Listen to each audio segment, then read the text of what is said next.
Hello, everybody. Sunday Adelaja here. If you are coming to join us from Facebook, well, we are here for History Makers, and I'm looking at these people's eyes and face, and I'm thinking, oh God, help them not to collapse. Help them not to collapse, because they are getting to Pastor Sunday's schedule. They are under our schedule right now, and I see that it's like they are not looking bad. I think they are not looking bad. I think they are coping. But, I just wish everything is okay. They survive the 4 days. Then they go back and sleep. But they need to survive while they are here.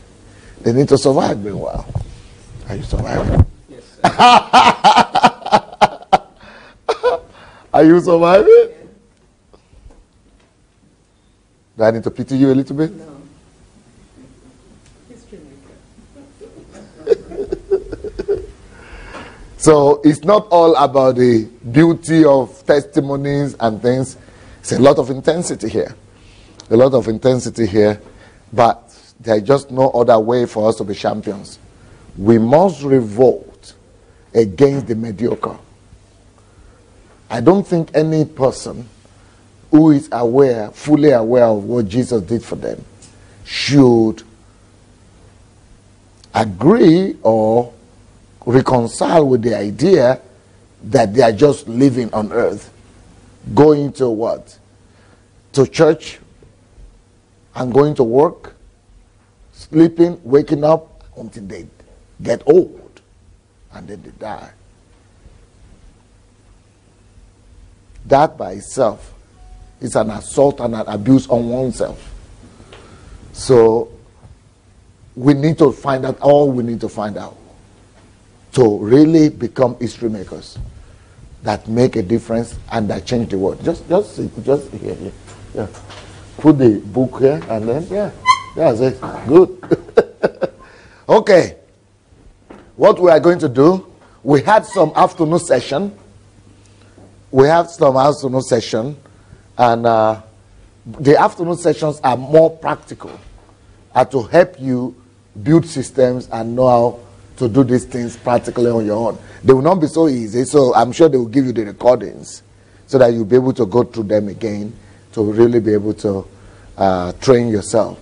And also, Ushe asked me for other recordings of history makers. So, if you could find a way, either for free or they buy them, anyhow you arrange, so that they could get some of those other messages that we had for history makers. So please, how was your experience this afternoon? Did you gain anything? You are asking for systems. Yes, the main reason I came was to have first-hand experience of what it means to have a system, that, first of all, works, but for me, my understanding of a system is that it's not haphazard. Okay, it's not dependent on how you feel, but it's something that is almost automatic. It's like a factory. You put in the raw materials in there, and you can almost guarantee, you can almost predict with some degree of accuracy what product is going to come out at the other end. So when we saw, for example, the rehabilitation home this afternoon, and that was exactly what I saw. There were specific, tangible steps with clear objectives. So those objectives are measurable in the sense that you know that someone has gone through that step. There are no gray areas. It's either they've progressed or they've not. Okay, I was impressed that beside each of those blocks, there was a box that had the clear objectives. And I was actually looking at whether or not these objectives, because you can have objectives, but they're not measurable. They could be fuzzy and not clear, but those were clear. So you could tell that this person has achieved the objective of this step, and then they can go to the next stage. So for me, that was huge for me this afternoon. Okay, because you came for it, you are looking for it, so it's easier for you to identify when you say. Any other person like that think that any of those systems that were presented to you this afternoon was helpful? Any other person like that? Because I'm going to be giving you a teaching tonight that will demand for you all to connect what you saw in the afternoon, the systems you were taught, to this thing I'm going to be teaching you. So you are going to be commenting. We are going to be going up and down and to and fro with you to actually practicalize and to get you to a place where you be able to build your own system for whatever you want to do when you get back home. Okay, no other person is willing to say anything? Okay. You want to stand or you want to sit? You prefer to do that. Okay. Thank you. This is my second time coming to History Maker. The reason why I came is because I really want to get the system, because I deal with the homeless people and at the same time with the inmates as well.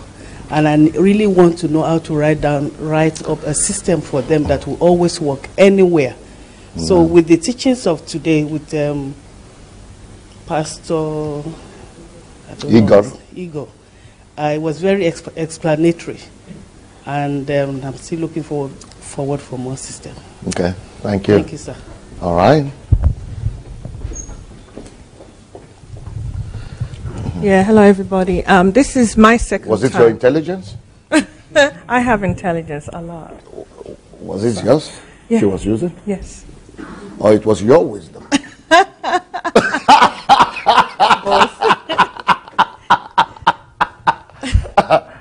Or you got it mixed up as well?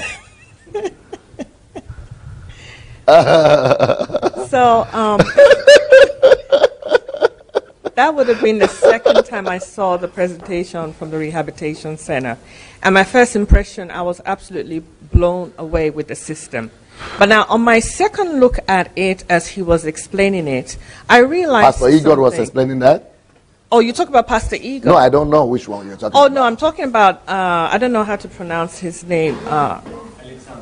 Alexandra? Okay, Love Center, okay. Oh, Love Center, sorry. Yeah, right. Yes. Was that with the system, there was no guessing game that you were going to climb the next step. As you get in the system, you realize that you're not just going to one level. It wasn't just that you were just going to learn this, but it opened up the door to see that you could climb higher levels. Once you found yourself successful in a first level of the system, it built confidence for you to take on the next step. So it's like you're in the system and you can see how far you can get. That's how the system is set up, and I found that to be very wonderful. Thank you. Yeah. All right. Okay. Are you people ready for the evening class? Yes. Okay. Again, if you are there and you are being given the privilege to participate in this HMT class without paying for it, as some people have alleged, you know, these people who are here paid for it, and they paid for their ticket as well, and they paid for their accommodation, and they are not going to work, and they are making a lot of sacrifice to be here. But you are sitting at home, but you are getting less than them, though. Still, you are able to get at least the crumbles from the table, right? And so thank God that you are there, and thank God that at least you could benefit somehow. So will you be kind enough to go ahead and share the link with your friends and for yourself? Because there are going to be a lot of things that we're going to be talking about now that it will be totally different from what you are used to hearing me talk about. Because this is a classroom right now. So take your time, go and share that link, and you want to invite your friends. They could go through History Makers without paying for it and without traveling. So yesterday we had a good turnout. For the whole day yesterday, for the 2 hours we were here yesterday, we had 27,000 people view.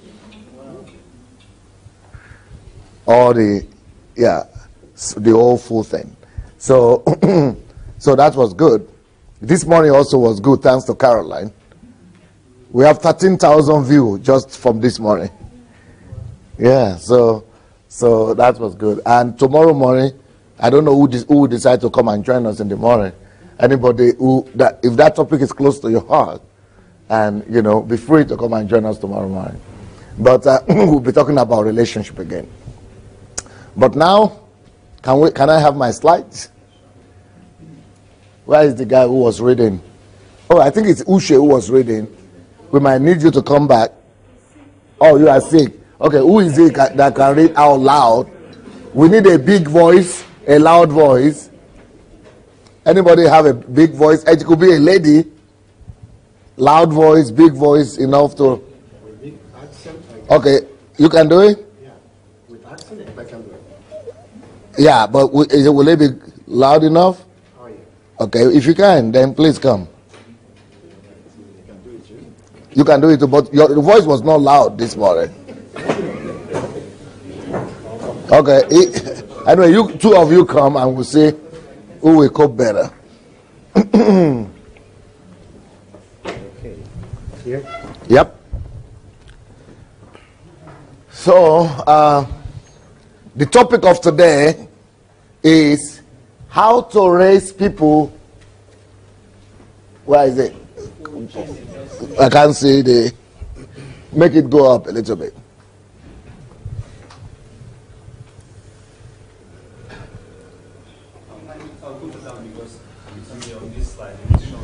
How to raise people that can change, that are capable of changing the nation. How to raise up people that will be capable to affect the destiny of a nation or to change a nation. But first of all, we want to start with you. We want you to be that kind of people, so that you will be able to go back home and affect and change the destiny of your nations. So, reading from Isaiah 2, verse 2. Isaiah 2:2, and it shall come to pass in the last days that the mountain of the Lord's house shall be established in the top of the mountains, and shall be exalted above the hills, and all nations shall flow unto it. Okay. Now, take a good look at that scripture.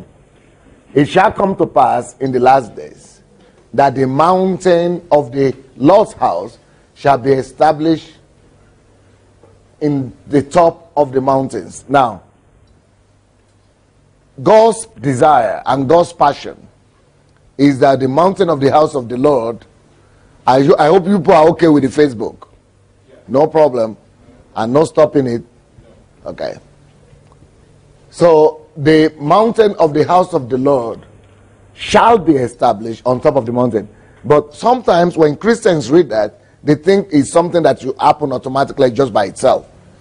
Just because God said it. But God always needs people.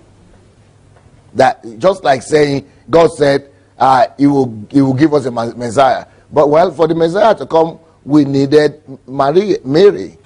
We needed a body. It's the same thing. Everywhere, God always needs people. So, he needs people that will do this work. That will make the house of the Lord to come on top of every other mountain. What does that mean? We have several mountains in the society today that people respect. And that what is a mountain in the first place? Mountain is a representation of visibility, height. So when you talk of mountain, you are talking about the visible height of the society. Where are those things that are elevated, that are exalted in the society? When you want to talk about mountains, you could talk about the media mountain, or the entertainment mountain, Hollywood, politics, political mountain, financial mountain, Wall Street. Those are mountains. Engineering, skills, computer science industry. Those are mountains.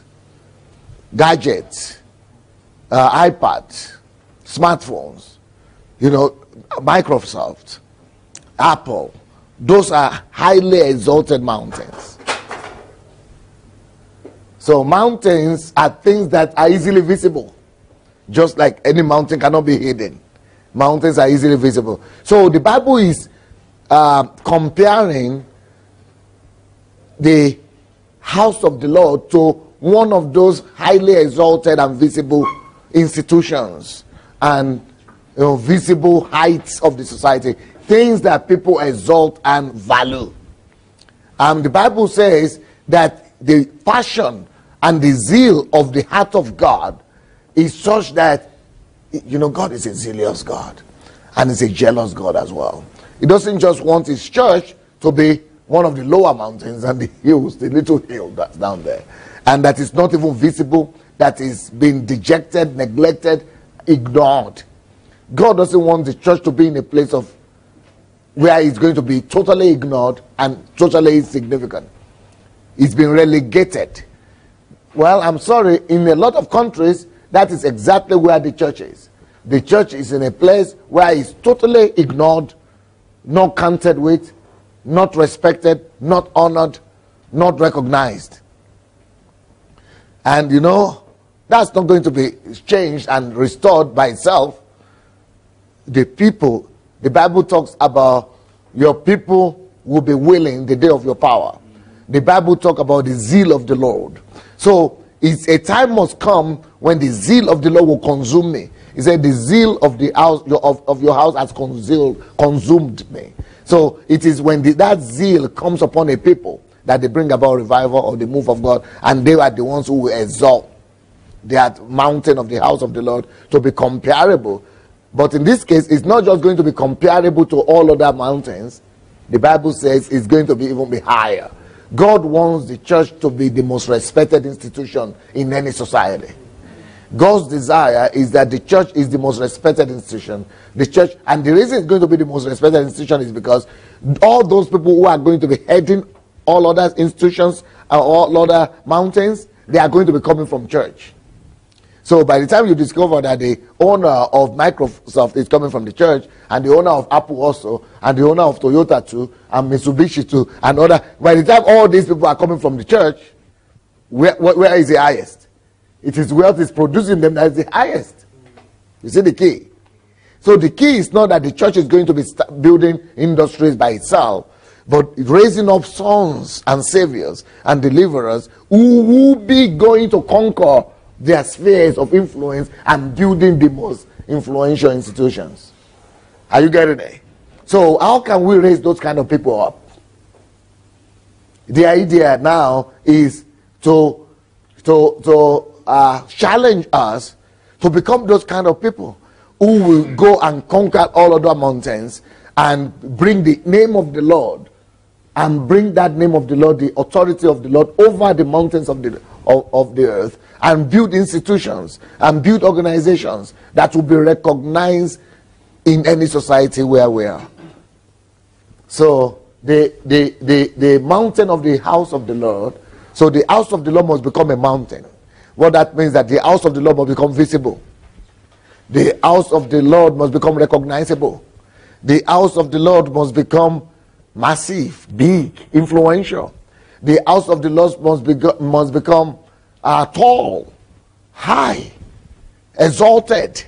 The house of the Lord must become a recognizable place, not a dejected, neglected, and abused place, but it must become an authoritative place. Okay, next page. Now we did this on the, thinking about our own country, Ukraine here, but so let me forget about Ukraine. You can put your own country, but there are two ways that you could function as individuals that are planning to affect their country. If you want to change your country, there are different things that we could do, and this is what most people do. Most churches focus only on individualistic approach. That is, you want to minister to individuals only.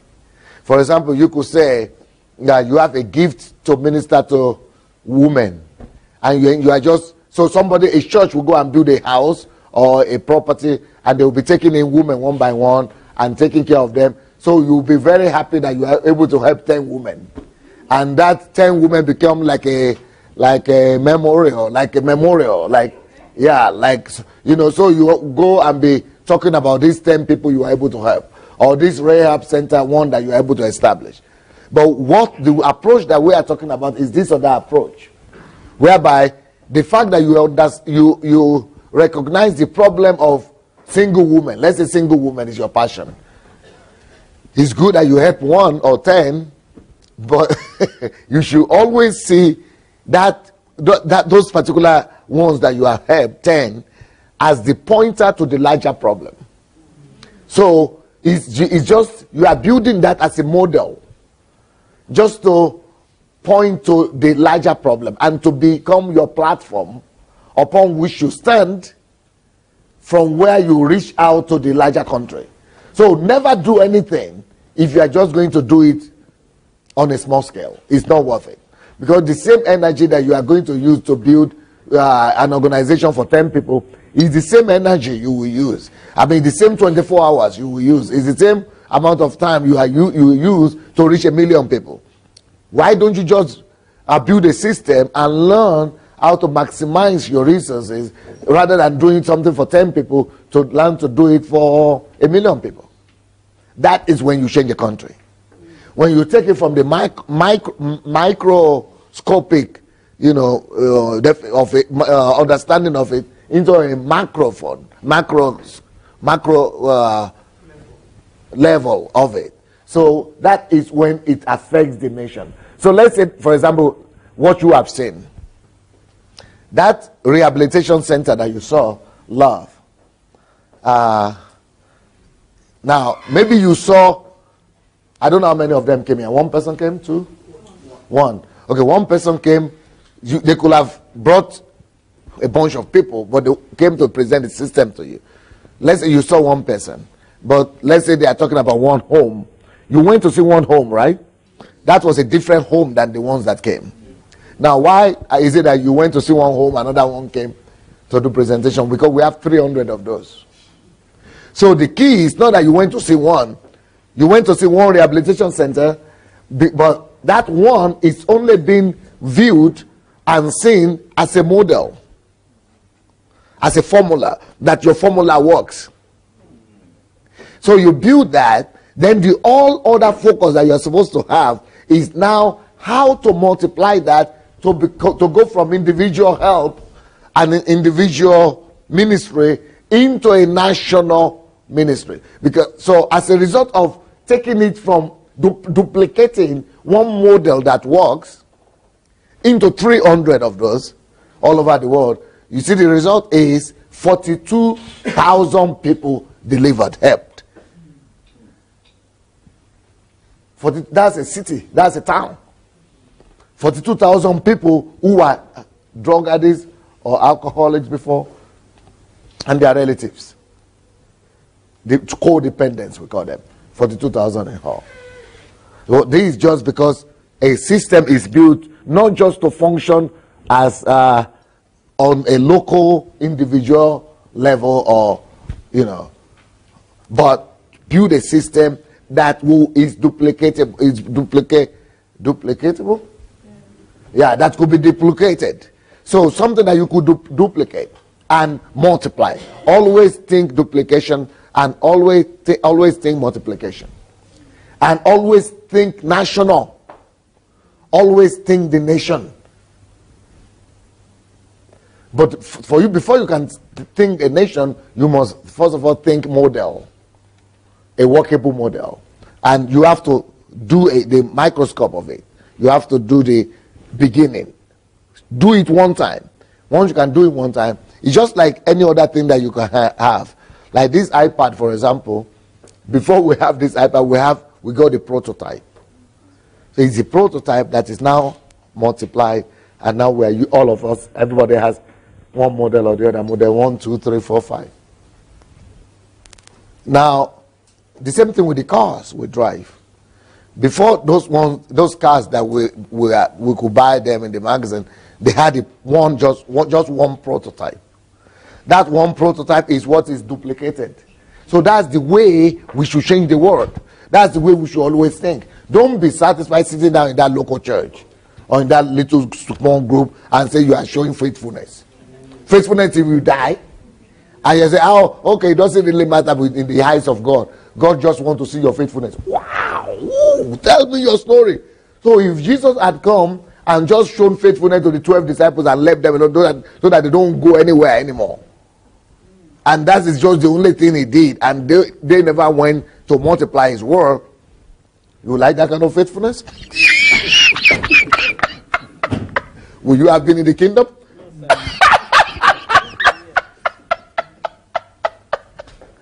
That's why Jesus said, go ye therefore to all nations, to the end of the earth, and make disciples. God is global in his concept. God is global in his mindset. And that's why he's saying it will be the house, the mountain of the house of the Lord, top. He's thinking top. It's going to be on the top of all other mountains. It's going to be on top. That's what God is thinking. God is not thinking of something there, some small somewhere there. So,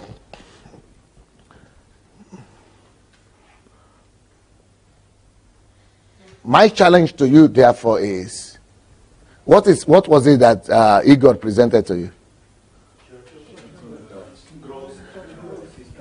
Church growth systems, strategy, local church or social church? Classical church and social church. Okay. Social church is still classical. Okay, so let's say churches. If I had just come to Ukraine and started just one, I started one church, but that church had become 2,700 churches all over the world. Those are just classical churches, local churches. Social churches, about 4,000 churches. That just from one man, one me alone. So that's thinking global. That is thinking influence, thinking multiplication. Now, I'm going to make a pause. Before I show you how to do it, I want to get a picture in your mind. I don't just want you to listen to me and get your notes in place. You might need to put on the light, I guess. You might need that. And I want to ask you a question now, and we are going to be interacting and going to be going to and fro. Who already has a concept of what he would like to do? Some projects that they want to start. And now you are getting what I'm trying to say. You are connecting your project, your idea, and you have started to think now about, okay, I got it. I've got to take it places. Please come and share that with me. The microphone. Okay. Any other person, 2, 3 people, just come immediately. Yeah. If you don't, I'm going to be standing you up by myself. Name is Sladi Shironke. Hello out there. When we left the HMT last April, I went back and I realized I have a myriad of talents. Went back to where though? Went back to California. Do you think they know it? Oh, I'm from California. And I said, am I a troublemaker? When I grow up, I want to be like you. That's good. And one of the things that hit me that I've never got the concept of was the solitude. So I asked my wife, I said, I'm going to move from my bedroom to the next room. Brilliant. And I locked myself in there for 3 months. And when I came out,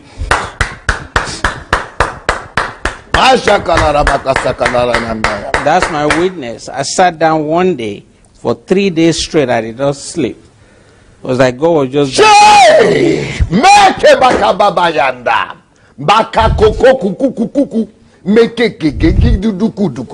Makudu buru kuru kuru bokoto koro koro koro akaka kuku kuku guru kudu kudu kudu bakadu baka bakara la baka baba bobo akara kaka baba kuku kaka Abebe akara kara kara kara agapa bide dada butu bara baka baba bobo ye kegege baba bakombo baba agara bombo bokuta rakuka baba kaka baba baba yele baba kotoboro ko baba baba baba agara babeke agaga baba buru kaka baba baruku to baba baba kada baba teke ikagaga baba iya bamba ugorobo ko bobo baba boboko agaku tudututu beka buruku tututu babebe bateke bobo baba fodo koto baba rakutu rukutu rudu ba shendera Ababege, gagegege,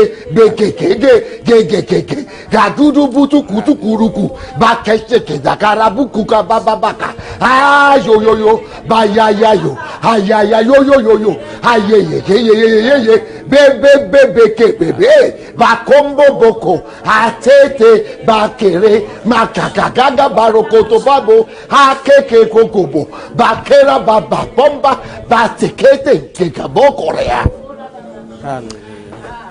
When we begin not just to come to listen, to be entertained, when we begin to come to listen and to learn and to get insight and to gain understanding, that we may be eager and be hungry enough to go and implement that which we've heard, that which we've learned, that which we've been taught, then we'll begin to see that heaven has always been faithful and heaven will always be faithful. Then we will be available to know and to receive the download of heaven, the download and the understanding, the mind of the Father, the mind of the Master, that we'll be able to function and carry out all that has been written about us, all that what we were sent here to do in the first place. Then it will be easy for us to walk through life fulfilling the heavenly mandate, fulfilling the assignment of the Master, being here knowing that every day of our lives that we are doing exactly what he wants us to do, that no day is wasted, no life is wasted, that no hour is wasted, that we are living according to heaven's plans, that we are living according to heaven's agenda. Oh, what a joy it will be, what a happiness it is, what a joyful life, what a fulfilled life, not minding what you're going through in your body, not minding the limitations, not minding the trials, not minding the attacks, not minding the sicknesses, not minding anything. You are living from heaven down to the earth. You are living from the spirit man, and you are living a joyful life. May God bring out of that realm in Jesus' name. Hallelujah. Yes, sir. So I remember when I was leaving, I sat down with Pastor Sunday and I said, I have an excuse. I have a son in college that I'm still putting through college. So I can't really sell my practice and pack everything and go to Nigeria. He told me one day, he said, forget that. God will do that. Just forget that. You just Trust give God. me what Trust God. gave you. And I could not believe that kind of thing is in my head. When I finished writing it, I found a solution to Nigeria's medical problem, primary health care, using this concept.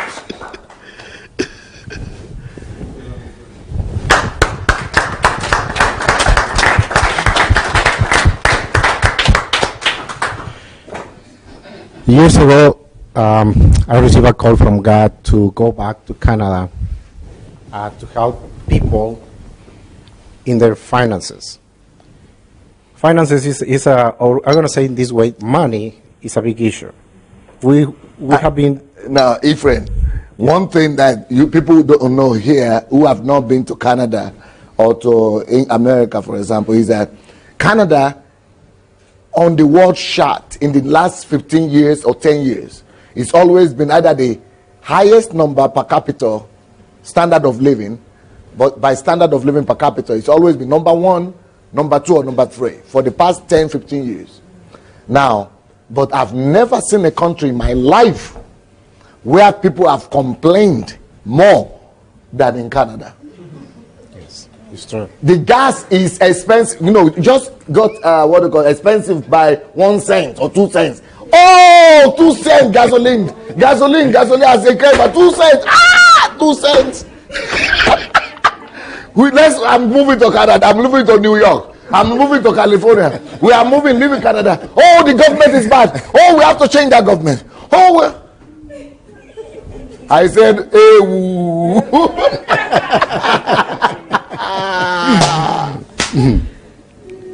problem come. So, which kind of life? I come from Africa, one of the poorest countries in the world, the poorest continent. I lived there for 19 years. I didn't hear this kind of complaint for the rest of my life. What I hear here every day. In fact, I got so frustrated. Some of my friends that were there, these were Canadians, white Canadians born there. In fact, I had to pay for one of them. I had to pay for the breakfast. Or for the 2 weeks I was there, I was paying for his breakfast, afternoon. And those breakfasts, they are so cheap. Breakfast, lunch, dinner, all the thing that I was praying for the whole day to feed him is the kind of thing you just have to use here one breakfast alone. But they don't even value it. They don't even know what grace they have. Gasoline by 2 cents, and you are people complain about everything. People are not satisfied.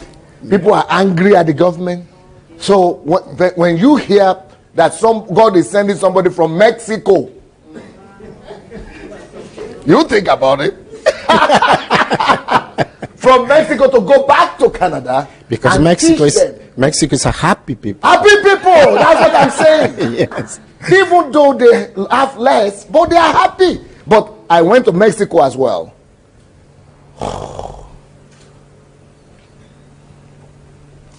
You know, prejudice is a big issue in our world today. Do you know, if I'm given a chance to choose either to live in Mexico or to live in Canada, or to live in Mexico or to live in the United States, I will choose to live in Mexico rather. Me too. Yes. If I have the choice, I've been to Mexico, I've been to Canada, I've been to United States. I like Mexico. I feel more at home in Mexico. I feel happier in Mexico. I like the people better in Mexico. But if you hear the way Americans are talking about Mexico, yeah, it's so unfair. You will see the danger of prejudice. In fact, when you stay in America for too long, the way they look at Mexicans, the way they use them, and I know what will happen. One day, Mexico is going to overrun America. You wait. Let's bet. I bet you. Mexico is going to take over America one day. Because they are already better. In the spirit realm, they are already stronger in the spirit. Yes. And they are ready to do any kind of work. And Americans are not ready to do any kind of work. They are working people. They are happy people. What about, have you ever gone to restaurants in Mexico? Oh, yes. Have you ever you cannot enjoy. If you see the way they go to restaurant, if you see the way they are happy going to restaurant, if you see the way they enjoy life. Mm-hmm. Yes. That's why God now is sending somebody from Mexico to Canada. In fact, the richest man in the world now is from Mexico. Yeah. Yes. So that's what is happening. The last shall be first, and the first shall be last. The same thing with Nigeria. Mm-hmm. Mm-hmm. The same thing with Nigeria. Nigeria is going to become the leading Christian nation in the world. And I will tell you more about that tomorrow night. Yes. It's going to overcome America. It's going to overcome Brazil. It's going to overcome Korea. It's going to overcome Argentina. It's going to overcome Europe. That's why I'm going there.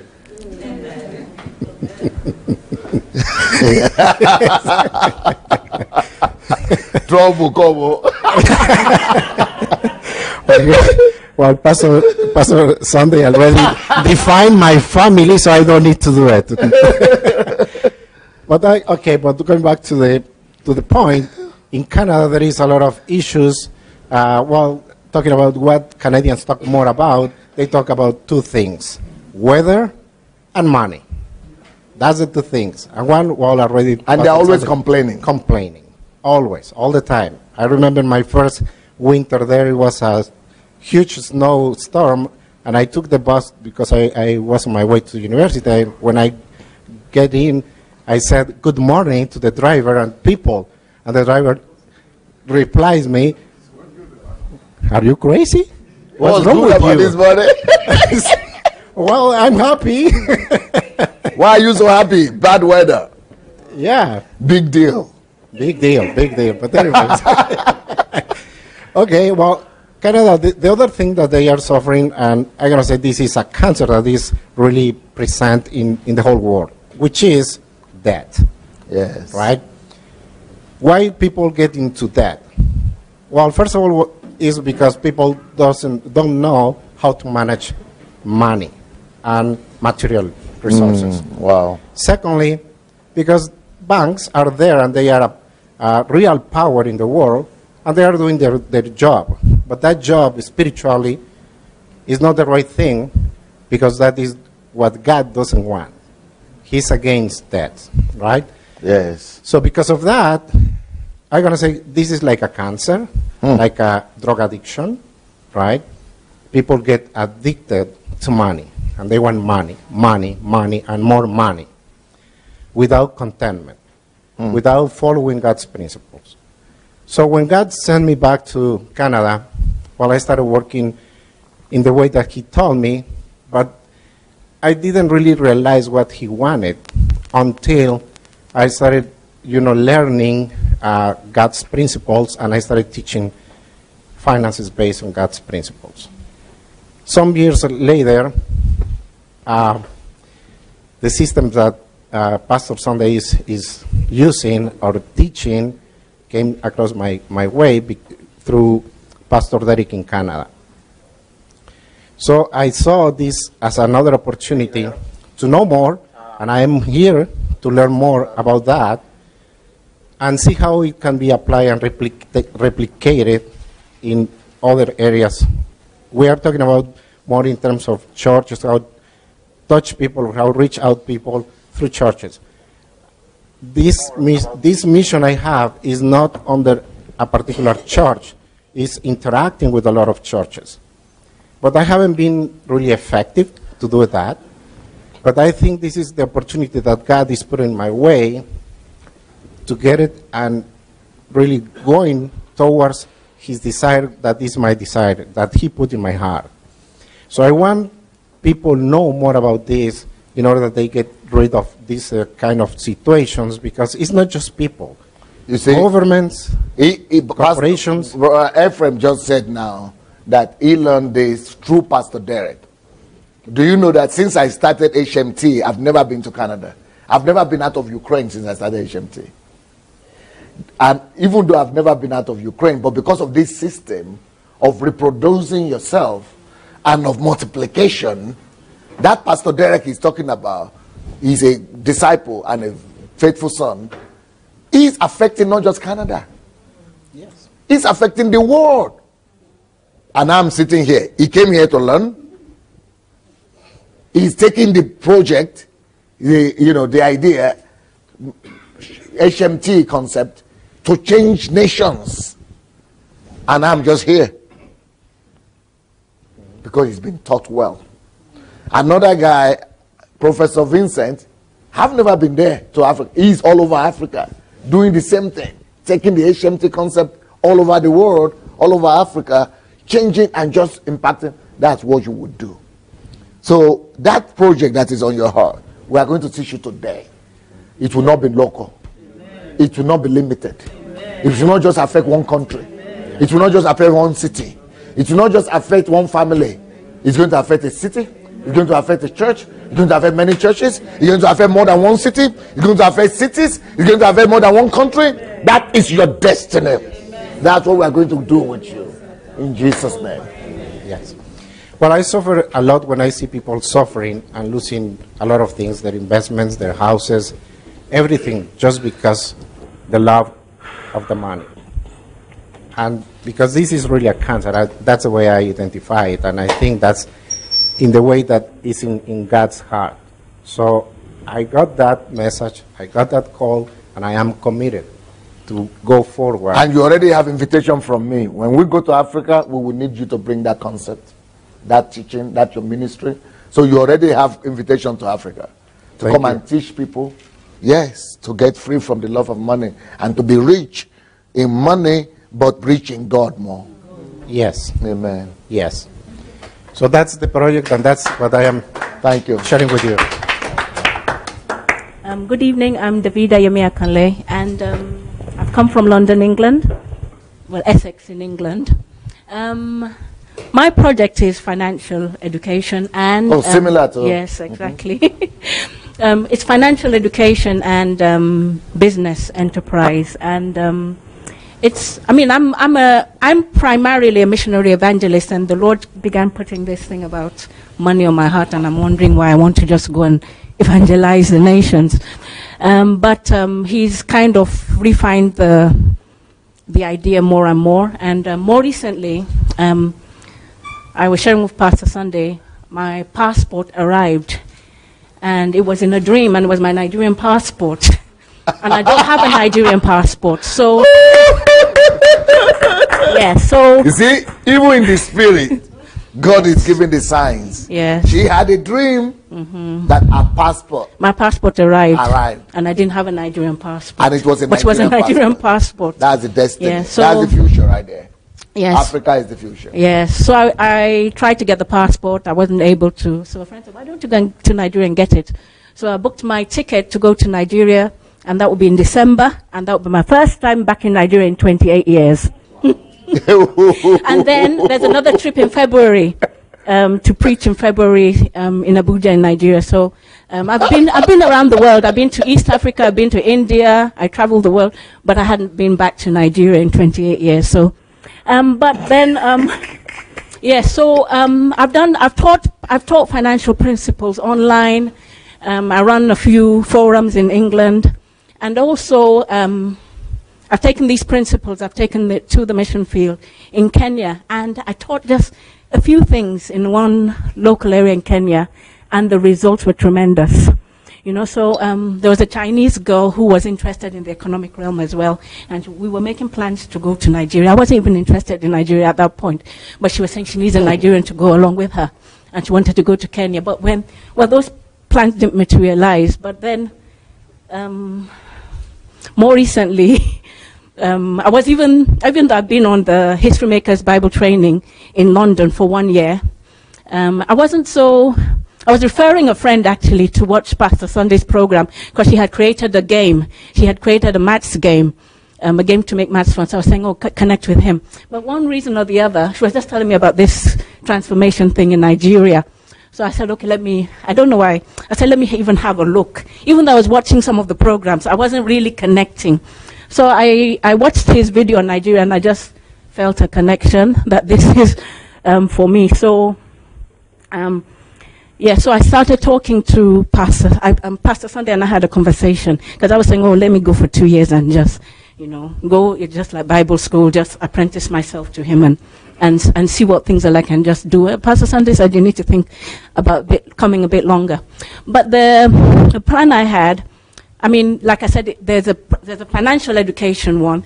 People have to change how they think about money. And I think, so I had the financial education one, and I also had a business one. The financial education one seems more easy to implement, and he said, I think maybe from another video, it was more like build something that would last. So it's not just coming to do something that would just fizzle out. You're building systems and structures that would last. So it started framing how I was thinking, and then he's talking national. I think global, because I'm a missionary. I think world, but I wasn't thinking Nigeria. So I started thinking, okay, national, and I've kind of had it in my mind. I kind of worked at the target market, the target groups, what was needed, how I was going to reach the market through media, through seminars, and how I was just thinking things through. Then I was doing some research. When I'm passionate about something, I can't stop. I just keep on researching. I did some research and found a document and everything by the Central Bank of Nigeria. And everything I had been thinking of was what they were saying they needed. They needed that. They needed people to implement that. So that's a good start. And I'm just here also to just learn a bit more so I could get my thinking straightened out. Put up the light. Yes, thank you so much. You might still need to be around, or you'll be ready to come. And we'll be inviting different people at different stage. All of you still be ready. But let's just go ahead. That's a good start. Okay, let's go to the next page. Thank you.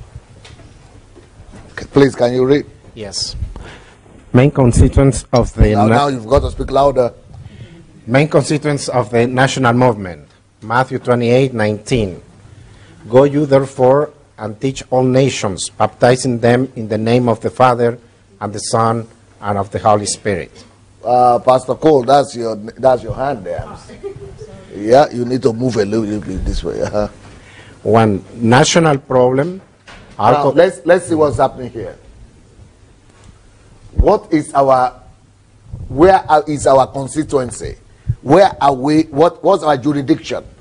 What is the jurisdiction that we've been given? Sorry for the language yet. This was originally written in Russian, but it was just translated to English, so the English might not be perfect.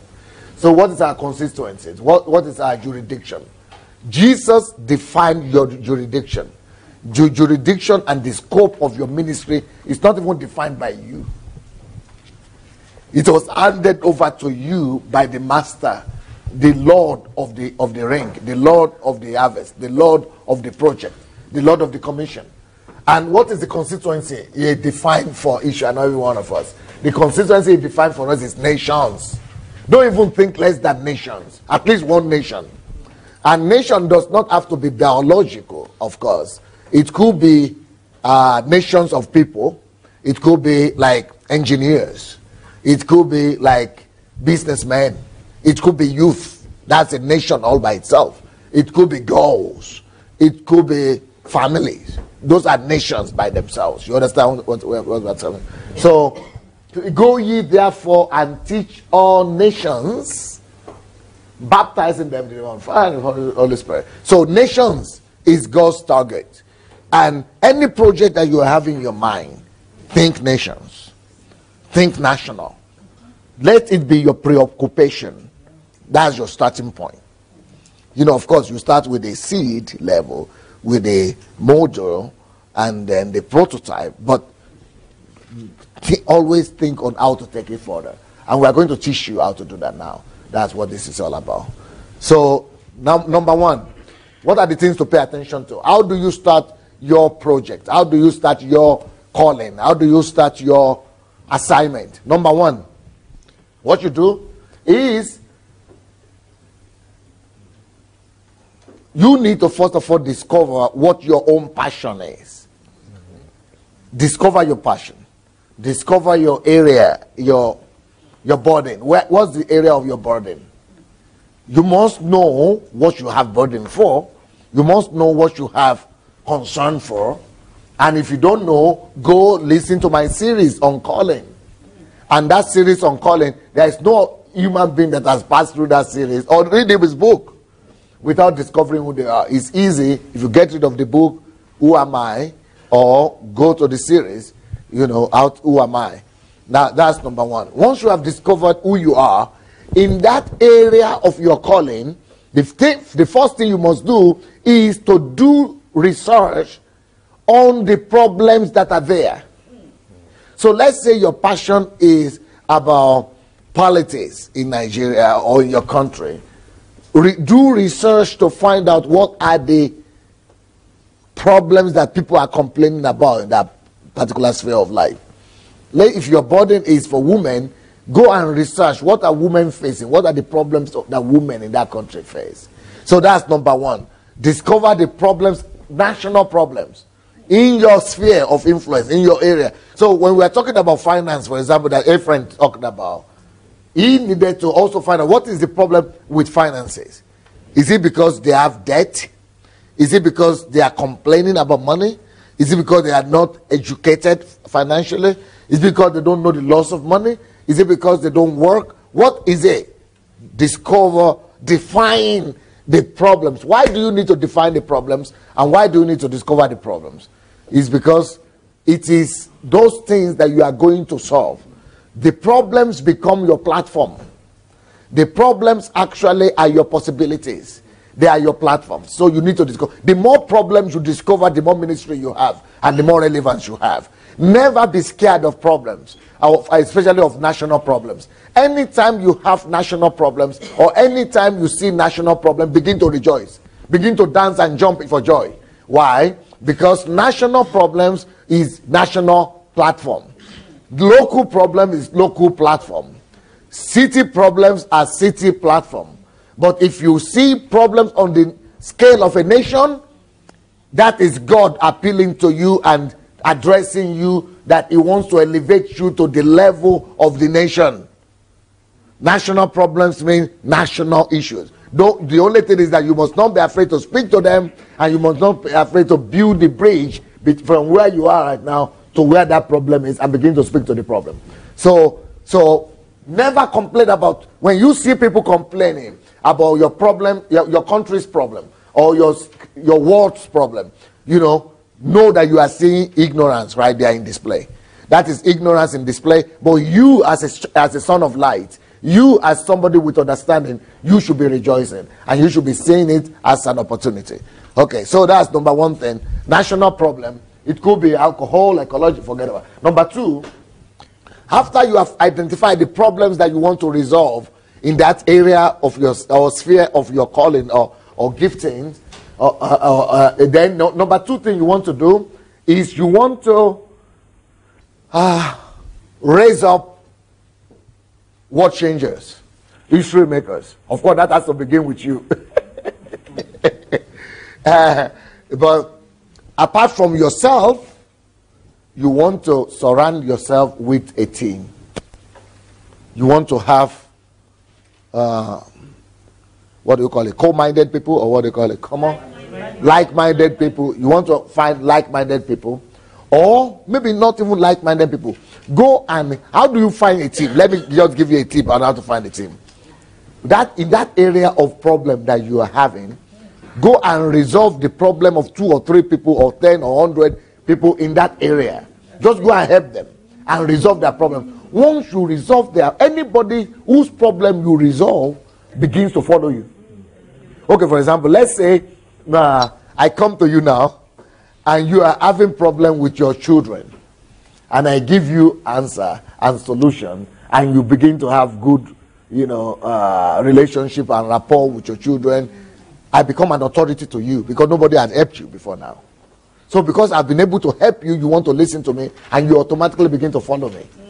So that is how to have disciples everywhere, in every area of life. Let's say, for example, you are having a marital issue, and you're having problem with maybe even the problem didn't get resolved, but I paid attention to you, I made efforts to help you, and you have peace of mind now, and you felt some care and love from me. The person you want to go to next is not the person who neglected you. Who is the person you would like to go to? Is it the one who neglected you and never paid attention, or the one who came to you and really showed empathy to you? Of course, it's me you want to listen to. Why? Because I've given ear to you. So that's how you get followers. So, but you must make sure that you help them to resolve concrete issues. You minister to their concrete problems. It might be money, it might be words, it might be kindness, it might be, but make sure that you speak to their issues and you actually embrace them with the touch of God. You remember yesterday, touch people. Carry ministry is touching people with God's love, making people feel. Make sure that you really cover them with that God's love. You make sure that you touch them at the end of the day with the love of the Father, with the love of God. Once they feel that love and they experience that love from you, you become their leader. You are the one they want to follow. Okay, let me give you an example, a practical example. Why are you here today? And you have to pay your ticket, and you have to leave your home, your family, your job, because you felt that this man, it seems he cares so. It's like he cares for me, he cares for people. It's like he wants to help. Maybe I've not even helped you at the end of the day, but you could sense that it's like I want to help. Or I'm helping, maybe through my teachings, maybe I'm helping, or I want to help. So you follow. I don't need to appeal to you to begin to follow me. I don't need to beg you. I don't need to bribe you. I don't need to, manipulate you. I just need to serve you.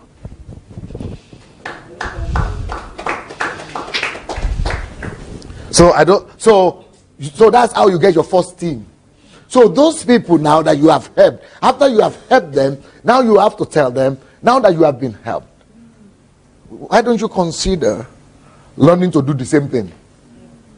Is it not a blessing that you are helped? Everybody knows it was a blessing that you was helped. Then maybe there are some other people who are in need as well. Or you find out what your own passion is, or you want to, so they begin to help you and learn from you how you do it. And by learning how you do it, they are becoming your team members until they become independent enough to be on their own. They are your team members. So by the time they are your team members, other people are also coming, joining, because you keep on teaching them to do the same thing, to love on other people. So by the time they are ready to go, other people are already come as well. So you are not afraid of letting them go, because while you are building them, they are also building you. Because while you are building them, you are helping them, investing into them, they are also, you are teaching them to invest in other people. Other people are following them to come to you. So by the time you are ready to release them, you still have many, many other people that have come already. And you are also teaching other people, those other people are bringing other people as well. So you have your core team. And what you want to do with that core team is to turn them into personalities. What we mean by personalities is not just members, not just followers, not just people who are insignificant, people who just want to eat and drink and sleep. You don't just bow masses, not just people who want to go and just live like as if the only thing that in the world is just to go to work, sleep, eat, wake up and go to work again. You want to change them from purposeless people who are void of reason to live, and change them into people who now see something they want to live for. People who want to make a difference in the world. People who want to change the lives of people around them. People who want to correct the world around them. When they become like that, they are personalities. So what differentiates personalities from just biomasses, biological masses, individuals, masses, gray masses, is that gray masses they just eat, go to work, eat, go to work, maybe they sleep, get some children. They just like animals, just walk about. But personalities are the people who want to live a higher life than that. They want to correct something in their world. They want to correct something they want to use their life as investment. They want to turn something around. That's what purpose in working with people. You are not just there to help people resolve their problems, but that is a temporary, that's just what do you give to like a bait. The thing that you use, their problem that you solve for them is just a bait. A bait to get them to listen. A bait to get them to stop and think about the seriousness of life, and to think about the seriousness of the purpose of their own existence. So that their problems, all of us are like that. All our problems is just a bait for God to get our attention. So that we'll now begin to consider living for something bigger, and giving our lives to finding purpose for which we were created in the first place, and begin to now turn around, living from living for ourselves into living to make a difference. So your goal in helping people is not just to give them food to eat. It's not just to give them clothes to wear. It's not just to give them money and so that they go and disappear. It's for you to bait them and then be able to turn them around and change their mindset, to begin to know that, oh, they too can become history makers, so they too can become personalities. Those are the people we call personalities. All right? So you want to become a personality yourself, and then you want to begin to raise people like that around you, or influence people like that. Number 3, methods for resolving the problems. What are the methods you want to use? So that's another thing we want to, you could say strategies. Let's say you want to minister, you want to do financial training, for example. You've got to sit down and do research. Sit down and do research on methods. What are the best methods I could use to pass across my message? Do I want to be writing articles? Do I want to be doing videos? Do I want to start an organization, an NGO, civil society? Do I want to do seminars or seminars, training? Do I want to form a club? That's talking about methods. What are the methods that you want to use? Those are the platforms that you want to use to carry out your message, to pass across your message, find out the most effective means. Do you want to go and do a television program? Do you want to do your Facebook something? Do you want to do some social media something? Those are what we call methodology for resolving that problem. In the case of Ephraim, what he has done is that he's doing seminars, right? Seminars. So you organize seminars in churches. Now, but the thing that where he has to go is that he has to, first of all, before you remember I said think national. He should stop now and make a list of the top 100, maybe the top 1,000 clients or avenues or centers or platforms that you want to use.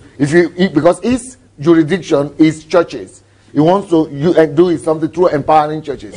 He must stop and make a list of like 1,000 churches all over Canada. Or maybe there are, let's say, 27 or 10 districts or provinces in Canada. You want to get all the list of all church, maybe let's say 100 churches in those 10 districts. 100 churches in every district. You have 1,000 that way. So that way you want to look for at least one to represent you. You want to connect with all of them and get one to represent you. And the one that will represent you in that province, you have to give him an assignment that he has to get those 100. He has to get at least 100 churches that he's working with or he's going to connect you with. So that way you are doing your work systematically. That way you are building a systematic operations. You are not just waiting for God to open the door. You are not just waiting and praying that maybe somebody will come from somewhere. You are not just waiting and say, okay, maybe I will preach there and see maybe somebody will call someone. You are sitting down first, making the list, making sure that you build the system in your own room first. Seeing to the end of it that you already know all the places you want to go to. And then you have a backup plan. Let's say the 1,000 or 100 you got, churches you got in this district, maybe a few of them don't want to. You have another 1,000 that is backup. Or you have another 100 that's a backup. So if that one refuses, another one refuses. Or you have another 100 again, 200 that are backups. So you know you are not going to fail. So then just a matter of you going from one place to the other, go through all the 10 districts, have representatives, and then teach them to also do the same thing with those 100 ones in every of the districts. So that's what we call systematic approach, and that's how you become national. So from struggling to be able to do seminar to find a church, you are now too busy, and you're just busy raising up sons who are duplicating exactly what you're supposed to do. So that's what we call. I'm just using methodology, just giving you methods of how you could become national from something. Okay, next one, financing the project. You also need to sit down and do research on how to finance the project.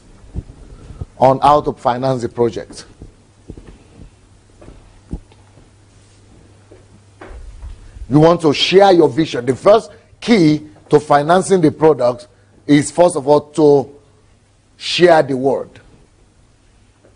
You have to share the vision. You've got to expose yourself and let people know. And for you to share the vision, you must first of all have it worked out, like a business plan written down, a detailed plan. And apart from the detailed plan, you've got to have a model, that's something you could show to people to know this is the way it's going to look like. Then the next thing you want to do is, who are the organizations, or what are the organizations all over the world or in your country that might be interested in that kind of project?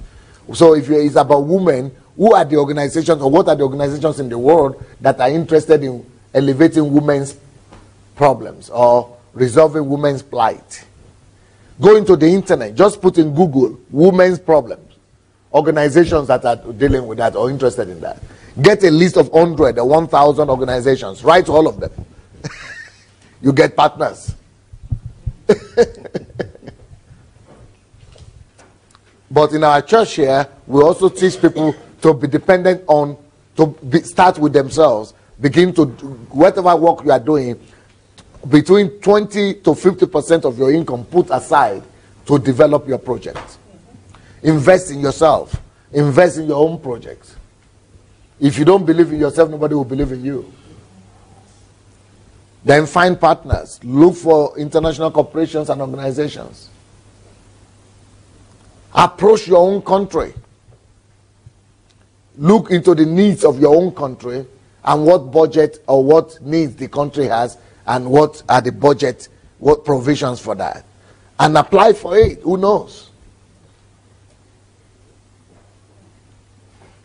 Finally, there is something we call organized righteousness.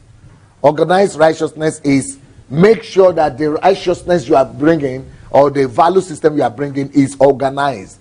Organized is a system of duplication of righteousness, duplication of good deeds, of the value system that you are bringing. We want to find out. So you want to go on television, you want to go on radio, you want to publicize the good work you are doing.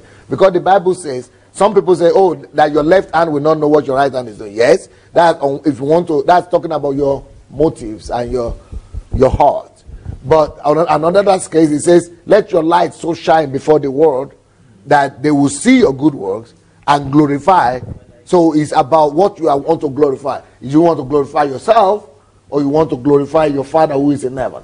So if your goal is about glorifying your Father in heaven, go ahead and publicize it and let it shine so much that they will see it. So you've got to make everything you are doing not just duplicatable, but announced, well announced and publicized as well. The next point. Next page. Okay. Now, here we get to the nitty-gritty. Where do you get the resources that you need to build a national movement? Where do you get the resources you need to build a national movement? No, let's forget about that side first. Let's just face this side, okay? Let's start from this side here. What is this? Can you read? People focus on their problems. Now, listen closely.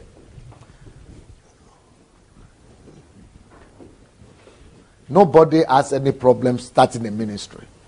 And nobody has problem with people. Saying, we don't have people. I don't have people.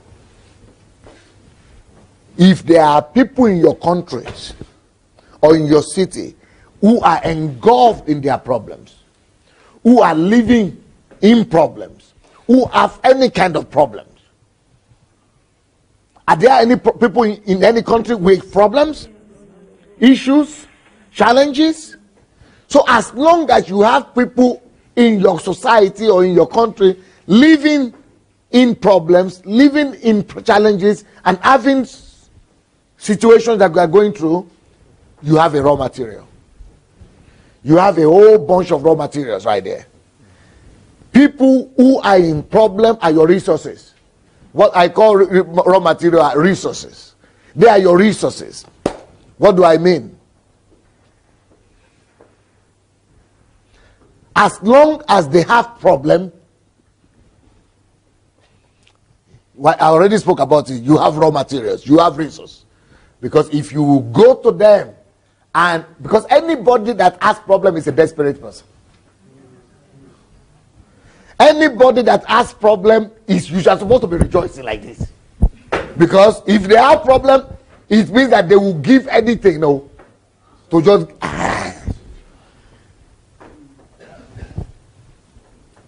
those are your potentials.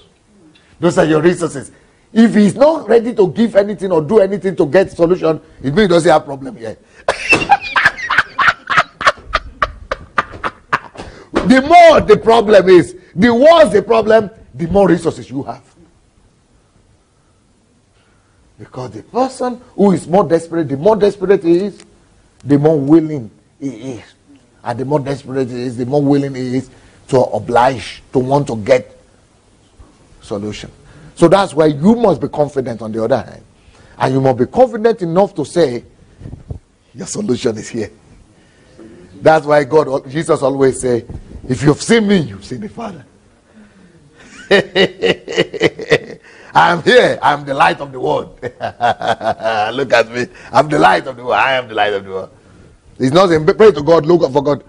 Nobody wants to look for God. It's too long. It's too far. And God knows that. Jesus knew that. That's why I said, don't look for God. No, I am here.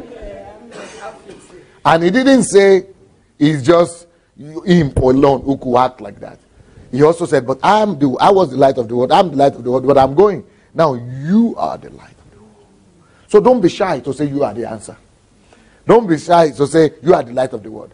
As a matter of fact, when they came to him and said, you see all these people, there's nothing to eat. Oh. There are too many. He said, you give them something. You are the answer. You give them something. They said, no, you are they were telling him, no, but you are the Lord. You are the Jesus. No, he said, he turned back to them. He wants to teach them to own people's problems. He wants to teach them the confidence to be able to tell people that you are the answer. Stop pointing people to some invisible God that they cannot see. Why they can see you. That's why I tell people, you don't need to look for God. You're looking for God. You say there's no God. No, you just need to see me. I want to meet any atheist. I want to meet anybody that has any issue. You don't need God. Leave God alone out of this question. I'm here. Why should you be arguing with God? Why should you be fighting with somebody you are not saying? I am here. Let's solve it. If you can see me, you can see God. I tell people here, I go on television, I say everywhere, you don't need to look for God though, as long as you can find me. Once you see me, your pursuit or your seeking ceases. Your pursuing God should stop, because I reveal him. I manifest him. I am the light of the world. It's not me said that. He said it. He said you are.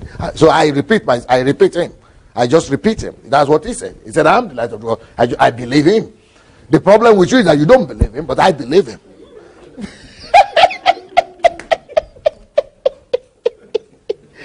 Because it's not me who said it. He said it. He said it. So he said, I'm the light of the world. I go about and tell people, I am the light. You want light? Look at me. And I begin to tell them. I begin to show them. I begin to give them principles. Light. And they get delivered. Because people are made in such a way that they are moved first of all by what they see. So before they get to God that they can't see, it's far. Some of you have been in church for 10 years and you can see you don't even know how to find God that you can't see. So it's better for you to present God, to represent that God. So anybody that has problem, begin to rejoice. So you are coming from Ireland and you are thinking that Irish people, how do I do this? You don't have any problem. You just need to act like me. And behave like me, yeah. And I'm behaving like Jesus. As long as there are people in that country that have issues, go and love on them. Go and let them know you are there for them. I didn't say make you go preach. I didn't say go and point them to God and tell God. Present yourself as the light. Present yourself as the salt. Present yourself as the solution. He said, you go give them to it. You go make them. He didn't say go and pray, to go and make them to do prayer meeting. No. He didn't say go and make them to fast and pray. He didn't say go and tell them that they should go and pray like this. He said you go, because they are seeing you. If we could learn to behave like that. He said, oh, show us the Father. He said, don't worry, my Father, I'm here. If you can see me, you see the Father. If you could begin to package yourself as the solution, you will never have problem with people. Anybody that has problem in your country are your people already. Those are your raw materials. They are your own resource. Only you are not going to take them. So this is how to go and take hold of them. To go and make them your own people. Now, did you get that number one? So what is your first raw material? People in problems. When I go to England, especially London, I'm seeing 12 million people who are desperate. Darkness. I see dark. People are rushing. Have you ever been to the tube? To the metro? People are clouded with their problems. People, I like to go to the YouTube or what do you call it? Underground. To the underground there. And just open my eyes. Some are sleeping like this. Some are reading. All of them are depressed. It's a city of sorrow and problems. Yeah, but people also who are Christians, they also come under that canopy. They are not walking as a light. They are not holding their shoulders high. They are not throwing the net to the people to bring them in. They don't know the answer. They don't know how to act. But they go to church on Sunday. They only go to church on Sunday. They visit church as if church is the answer. Why I am the it's supposed to be like, I am the answer. Answer is here. Answer doesn't come up on Sundays. Answer is here every day, every minute. It's in this place. It's not on Sunday in some address, no. But as long as Christians are thinking that answer is in some building on Sundays, when they dress and go there and show up, that's when answers come. They've missed the point. Why were you reading the Bible? You are not practicing the Bible. Number 2, people who do not believe in themselves. Are there people like that in your country? Are there people like that in your country? Are there people like that in your country? Everybody everywhere is looking for people who are confident. Yeah. People actually are looking for who to follow. You know, in the case of Jesus, they said some of them were following him because of what they ate, and some of them are following because he is the Lord. In fact, some of them are just looking for heroes. They said, can we make you king of Israel? King of the Jews? He is not asking, no. In fact, he was even running away from it. But they were clamoring. Why? Because people need heroes. People need people who believe in themselves. People need confident people. Be more confident. Can you see any kind of confidence in Pastor Sunday? Because the whole world is timid. And the whole world system is making you to timid. The whole world system is want to make you to bow down your head and to put yourself down a little bit. And everybody is trying to make you look worse than you are. They are trying to make you look worse than God created you to be. They are trying to make you to humble your own self. So they will say you should humble. They want you to, your flower is supposed to be like this on top and bright and, you know, what do you call the wings of the flowers? What do you call them? Petals. For the petals to be open like this, broad and smiling. You see the way flowers open up and smile at the one. Yeah. Behold my beauty. Flowers understand that message, but human beings don't. We close up and, yeah, I'm here, yeah.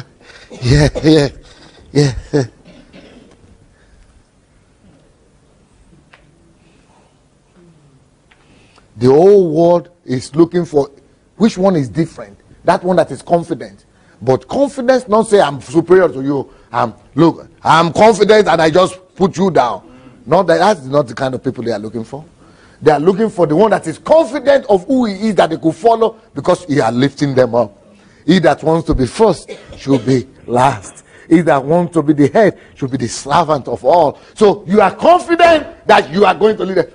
You know how Jesus demonstrated it? He said, follow me and I will make you. I make, not God though. Leave God alone from this business. Make you come, follow me. I am here. What? But I thought it's God. Yes, follow me. Jesus was not intimidated. The world is looking for people who are not intimidated. The world is looking for people who are confident to lead other people to somewhere. Who are saying you must be able to tell people like Jesus that you know where to lead them to.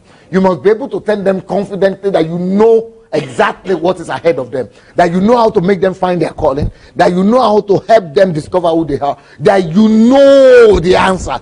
Don't just be saying, well, maybe, who knows, maybe, well, in case, people don't know. You are already depressed. Why do I need to go follow you? You are already depressed. Why should I follow you if you cannot help yourself? You want to give me some of your depression? You want me to share some of your load with myself? No. My own is enough. My own is enough.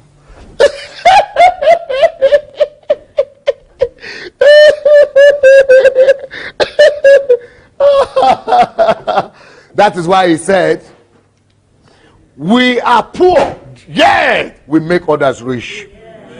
We are weak, yet we make other people strong. We are praised from every side. Yeah, we set other people free. Yeah. Don't you like that kind of gospel? Is it beautiful?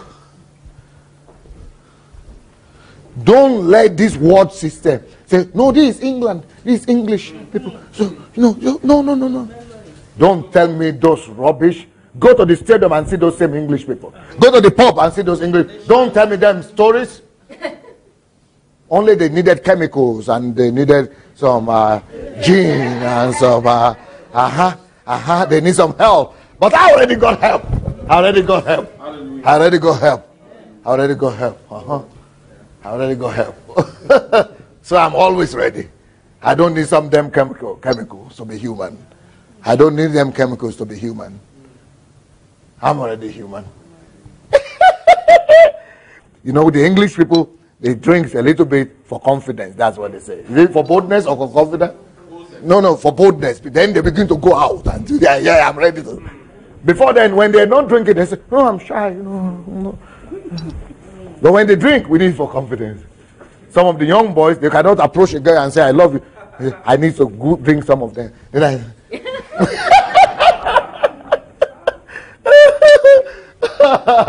you don't need those chemicals. You don't need to drink poison.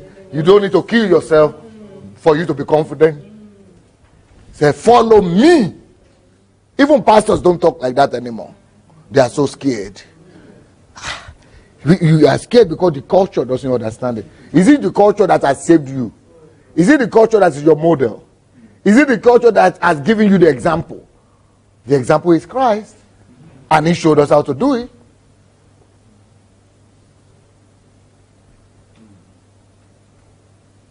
He's my Lord. He's not anybody else. Imitate me as I imitate Christ. Talk more. Behave as a solution giver. As a solution provider. Not a second-hand citizen. Even if you are being pressed and crushed from every side, know the big God that is in you that is bigger than he that is in the world. And because of him, that he that is in you that is bigger than in the world, behave that way. Not the way your flesh asks you to behave. Not the way the circumstances ask you to behave. But by the truth that you know that is inside of you. So people who do not believe in themselves, they need a leader. People who do not believe in themselves are looking for people who believe in themselves for them to follow. The world is looking for leaders. Leaders who have answers. And leaders who are ready to lay themselves down, not just for their own good, but for the good of the people they are leading. Leaders who could say, follow me, don't worry, you are covered. Leaders who could say, follow me, I'm leading you so you will become something. You will become that thing that God said you will become. You will become that thing that God created you for. I will make you. God doesn't need to come from heaven to make you anything. He's already here from heaven here inside me. He said, kingdom of God is inside. He's already inside of me. The kingdom of God is inside of you. He's here. You don't need to be looking for him in the space and somewhere.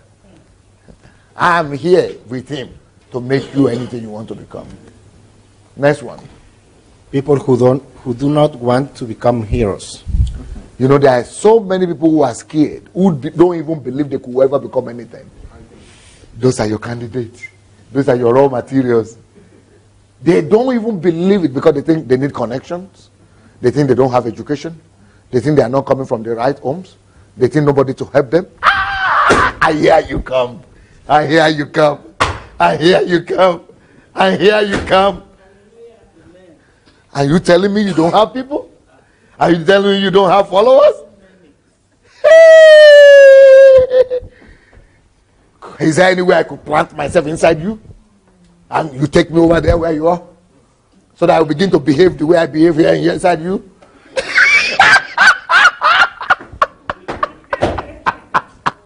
You begin to have my results as well. But it comes through knowledge, you see. And I'm sharing that knowledge with you. I'm getting inside you right there. Getting inside you now. Those are your raw materials. Never be indifferent to people's problems. Never be indifferent to this kind of people. Always know that they are your raw materials. They are your resources. Give them confidence. Put your life on the line to give them what they need. Once you don't hold back, once you give them total commitment from your side, absolute love, and you demonstrate that to them, and you are not holding back, you got them. Next point. People who criticize the power of other people. Do you know people who criticize government, authority? Do you have them in your countries? Or only in our country people criticize their government? You have them in your country? Yes, sir. They criticize the government also in your country? Yes. They are everywhere. They're everywhere. People who are not satisfied, they are your candidates.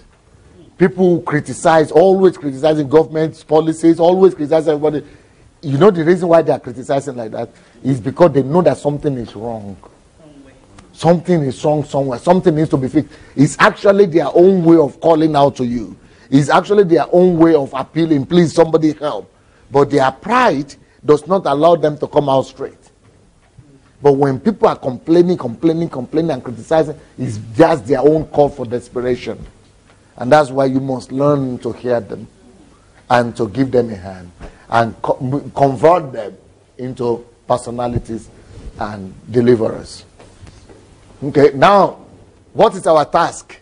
And our task is to change them into these people, to convert them into history makers. How do you do that?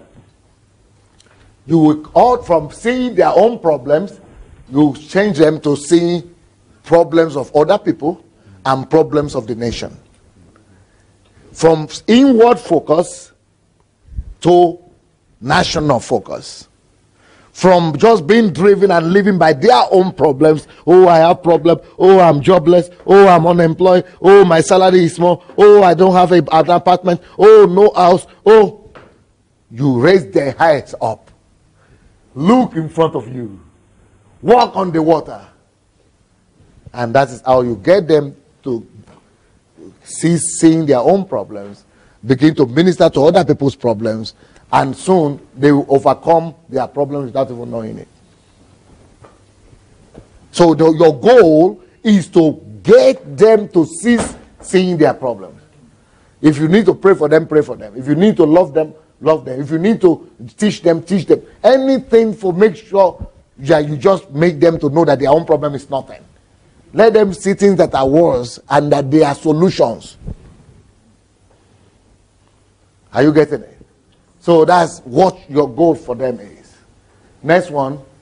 They rely on God while implementing systematic approach. So tell them, teach them what to do. And that while they are doing things, while they are implementing this goal that is before them, while they are solving the problem of other people, while they are solving the problem of the country, that God, they should know that God will be solving their own problem. Seek ye first the kingdom and his righteousness, and he will take care of your own self and your own needs. So give them something to do. Give them a purpose to live for. Give them a vision to strive for. Give them other people's challenges and problems to solve. And while they are doing that, God will take care of their own challenges. Next one. They have healthy ambitions. Give them healthy ambitions. People, the reason why people are so carried away by their own problems is because they don't have something bigger than them they are living for. They don't have healthy ambitions. Cause them to dream. Teach them to dream. Teach them to see the picture of tomorrow. Teach them to see the great destiny that God has got for them. Teach them to know that God has called them here to become somebody of substance, to become a deliverer, to become a savior somewhere. Teach them to see their bright future. Paint the picture of their greatness for them. Once they begin to live towards that picture of tomorrow, that greatness, you have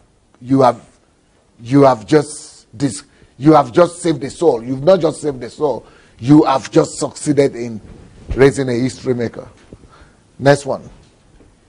Working in the scope of governmental projects. Also, partner with the government of the land. Find out the problems that the government of the land is struggling with. Find out the problems that your nation is struggling with. And come as a partner, come as a helper to them. And tell them, you who are struggling with this, you are struggling with this. You know, we could actually help you. We could partner together. We could, you know, this is what we offer yourself to them. Offer your assistance to them, either for free or for money. Anyhow, tell them you are here to help. So, and that way is another way you could also quickly get recognition. Next one. Next slide. Working with people. Okay, working with people. Who? National leader. Louder. Who? National leader. So our goal is to raise a national leader, right? To make you be working on the scope of a nation. Yes? We lay the foundation on the concept and build up the personalities of history makers, strategic, global, analytic, and other kinds of thinking. Yeah, this is talking about the ability to teach the leader, we lay down the concept like I did already. I laid down the concept for you and build you up. How do we build up a history maker? We first of all teach him to think by himself. Think global. Think national. Think analytical. Think critical. I have books on all this, but you know they are all in Russian language, so I'm not going to stop on them. So you can find materials on those things in the internet or somewhere. Next one. Build a system. Build a system. Tomorrow I'm going to teach you how to build a system. Right. Home groups of Pastor Sunday. Okay, this is another system that I have, mentorship. I have a mentor. I already have mentorship with through my live broadcast, so I could be mentoring you through that. But here we have what we call mentorship, Pastor Sunday's own group, right? Leadership schools. No, those are just different systems we have here to mentor people, to develop people, right? HMTs. HMTs, you are already in HMT right now. Monitoring of projects by members of the monitoring is having somebody to supervise what you are doing, to give somebody a report, to let somebody monitor your progress and help you move on. Yeah, let's go. Next one. How? Training systems. Working with people. How? Working with people. How? Training systems. So when you get your members, those people that come to you, the team members, you need to work with them. Don't just assume that they will become leaders by themselves or just because they are around you. If they are just around you or they are just your church members, they don't become leaders automatically. And they don't become national leaders by themselves just by coming to church on Sundays. You need to have training systems for them. Number one, you must have some trainings. Let's say you get back home now. You want to say, every month we want to do one weekend of training, or one day, one Saturday of training. Take one of my books, or take a subject, or take something and train. That's once a month, or maybe one weekend a month, or once a quarter. Find your own way of doing it. Yes? Secular education, PhD. Apart from those training that you give, encourage people to go and get secular education. Because in some cases, for you to be accepted, before you could be allowed to minister to women or to the abused, they want to see your certificate. They want to see your degree. Encourage people to go and get some degrees. Yes? Trainings, webinars, coach counseling. Apart from getting degrees, there are short-term trainings.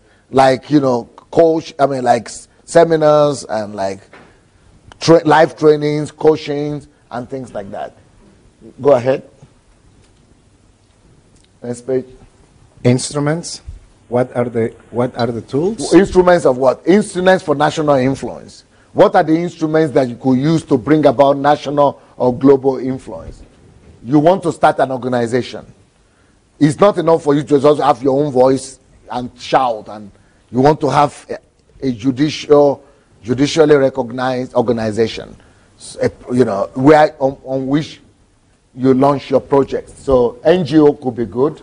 Other social organizations, find out what your country requires. Yes. Social councils. You know, you might want to get in touch with the social councils or city councils of your country, you know, and the government councils, social councils, city councils, and, you know, what they are offering, what do they offer in your community, in your municipal area. Yep. Cooperation with ruling parties. You know, if you are not shy from, if you are not the frightened believer, go find out about the leading political groups in your country, political parties. You know, tell them what you can offer. Bring your influence to political parties. If they see that you are dedicated, you are serious, and you are focused, political parties are always looking for serious people. You'll be surprised that nobody to even compete with. They are looking for all the time. But because you never go, all the other people in your country are like you.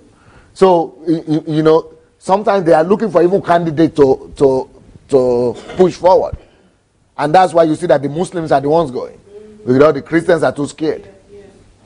Okay. Realizing projects in the scope of government programs. Go and find out the programs that the government want to do. Normally the government want to do, but really they don't really want to do.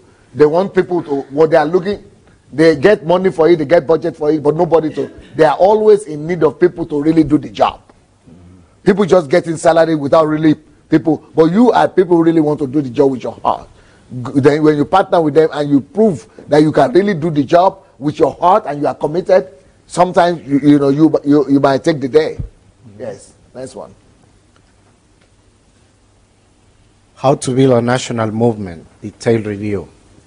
Personality identification, help people see themselves as leaders of national movement, help them train their faith, ideology, concept, constituents of the system, study the history, life and experience of the leaders of national movements, study the experience of people of our time and the most successful strategic solutions, conduct horizontal, vertical, and diagonal analysis. Analysis, that's like research, doing research about the problem that you want to resolve, yeah. Develop the concept and the program of the basis of your research. Yeah. How to build a national movement. Define the kind of people whom the leader of national movement is going to set free from slavery. No, that's what we have already escaped. This is just a review, yeah. Define the time limits of fulfilling the set task. You want to, that's what we have not spoken about. You want to have, give yourself a constraint, time constraint. Within this year or this month or this next few months, you want to do something. Define the societal problem which needs resolution, monitoring and statistical data on this problem. Build a strategic plan, build a system. Yep, go ahead. Choose your tactics, use methodologies and existing programs. Detailed description of the places and spheres where you are planning to find people. Calculate the percentage of the probability of success of your programs. Develop a backup system to attract people into your movement. Recruit people into your team. Build programs to raise and train your people. That's one. Define the NGOs and movements that you are going to partner with. Attract sponsors and beneficiaries. Cooperate with the government. Test drive your model. Publish the updates on your activities in the mass media and the internet realm. Analyze and correct the theoretical and practical stages of the process. Write manuals and methodology materials. Publish hard copies of your model and spread them on the territory. So these of the are things country. I've already mentioned in the process, but these are just the list of it. Let's put on the line.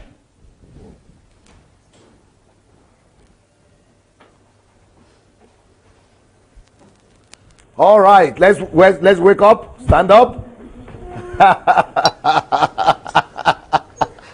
Welcome to History Maker Boot Camp. Yeah? Can anybody open the windows or the door? Let fresh air come in for a few minutes. Let it become chilly so that some people will wake up. Anybody want to use the restroom, go and use it, then we'll hear some of you out.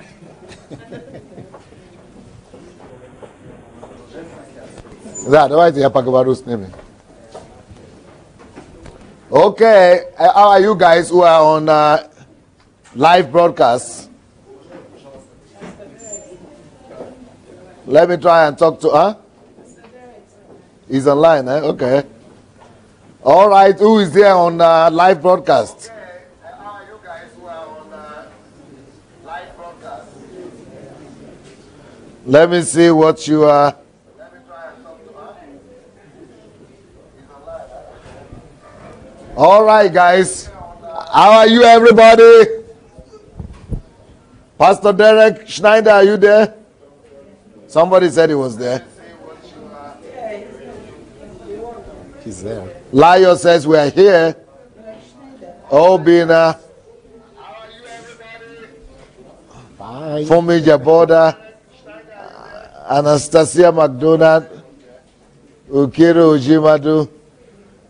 Emmanuel Udeaga.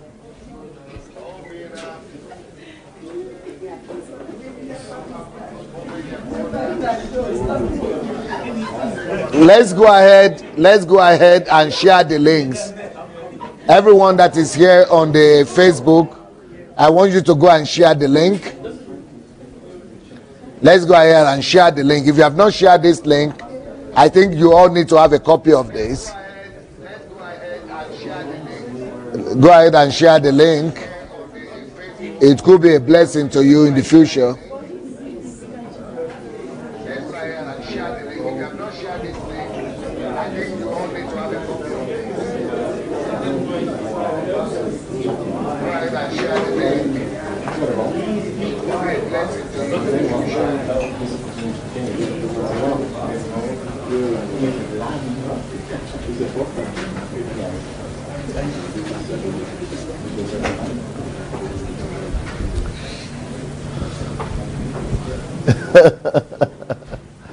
These are my people over there.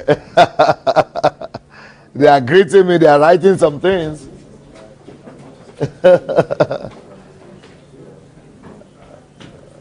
Okay, let us come back.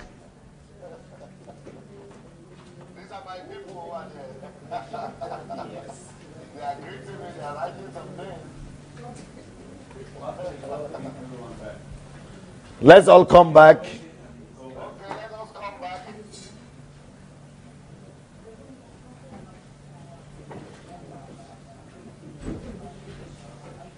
Dipo Olajide said it's inspiring and I'm learning a lot. Let's all come back. Edwin, I mean me, Pastor, this is wow, wow, wow.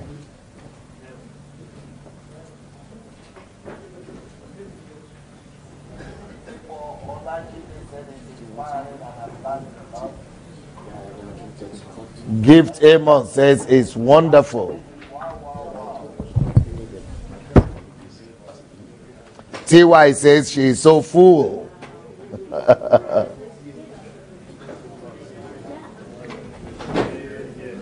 Layo Emmanuel is saying amazing, amazing, amazing. TY says she is so full.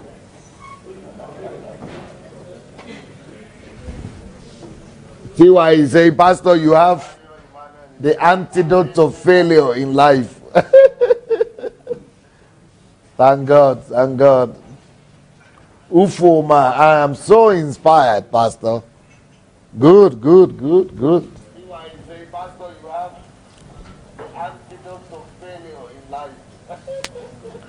Yet today, wonderful teaching, mouth open. Ufoma, I am so inspired, Pastor. Good, good, good, good. It's beyond words. So amazing, Rochelle White. Wonderful teaching, mouth open.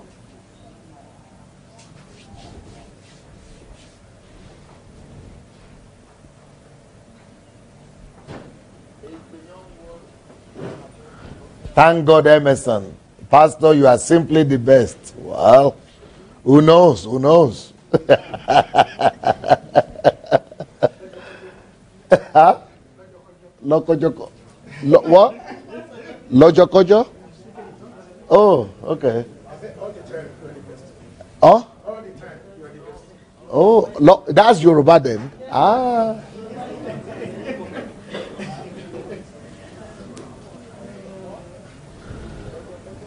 Okay, Adeola Disu says, this is excellent, very informative, insightful, a blessing and transforming. Wow. Alex Ihama, hi, that's Canada. We've got some Canadians here, Alex. Greetings, Pastor Sunday. It's Alex Ihama from Canada, and we join you there soon. May God continue to expand your territory for his name's sake. Cheers and God bless. Thank you so much, Pastor Alex. Evangelist Muji, a word is not enough to thank you for these great works. God richly bless you. I've got answer to many questions. Thank God.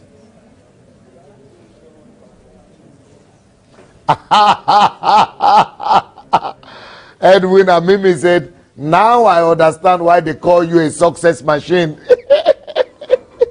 That's what people call me here. Machine for producing successful people.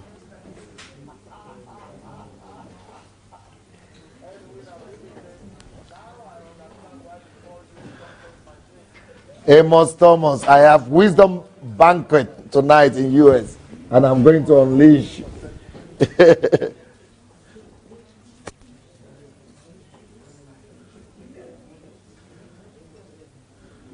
Sure, my pastor, wow, I'm so inspired. This is the best training. Gift Amos, I'm like the officer that touched Jesus. Just give me your word, my mentor. A word is not for the wise. You are getting so much word today. Yet today, the sky is the beginning for us, no stopping. Big Ox. Louis Abraham, knowing Pastor Sunday is one of the best things that ever happened to me. So much wisdom flowing.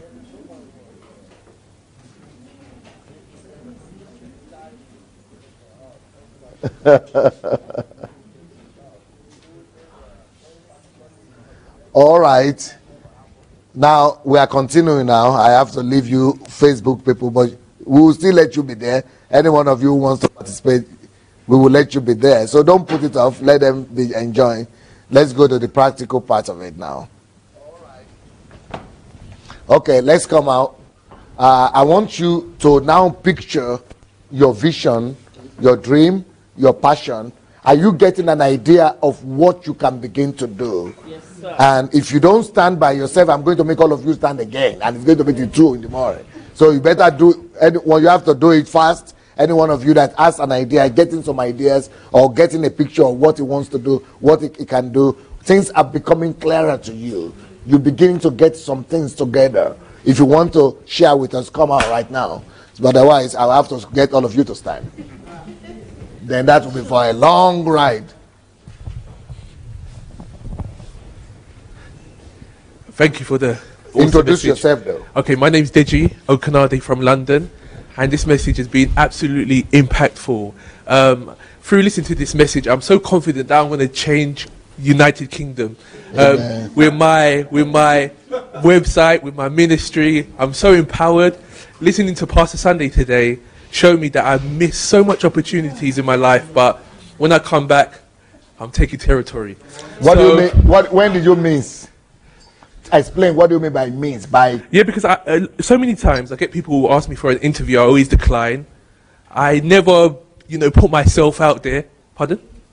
Yeah, I never really put myself out there a lot. I've achieved a lot in my life, but I don't ever associate my name with it. But now I need to get out of that humility, that box, and stand up and become bold as a lion, just bold and with so much zeal and passion. So I'm really ready to take territories. Now, the vision, my concept is to empower Christians, and especially Christians working in their job or who have their own business. And I want to let them know that they're not just in the job to make money, but they're in their job or in their profession or in their sphere of influence to glorify God. And through my platform, how it works is that through my website, I highlight the successful entrepreneur. Can you mention that website again? Yeah, the website is smartandrelentless.com. And I've worked on it for... How you pronounce it? Slowly. Slower. Smartandrelentless.com. Please check it out. So the platform, we highlight like Christians doing exploits in all industries. Yes, like from business, politics, sports. We even interview people.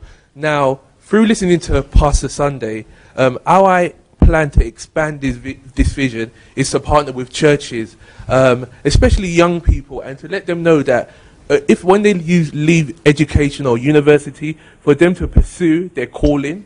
If it's business, for them to make money to expand the kingdom. If it's sports, for them to play football to glorify God in anything they do. So, going back with Pastor Sunday, I want to work with schools, schools such as like Liberty University. I want to work with churches. I want to work with NGOs. If there's anyone, you can reach me. You can even email me today, deji@smartandrelentless.com. You can partner with me, and if there's anything, just call me. Give me a shout out. Very good. That's what we need. He wants to give me a hug. Yeah. So it means you are no more shy. I'm no more shy. You want to tell me no more intimidation? No more intimidation. Thank you. Even bold enough to come and hug me. Yes. Englishmen are not supposed to be doing that. Englishmen are not supposed to be. He got delivered. Yes. He got delivered.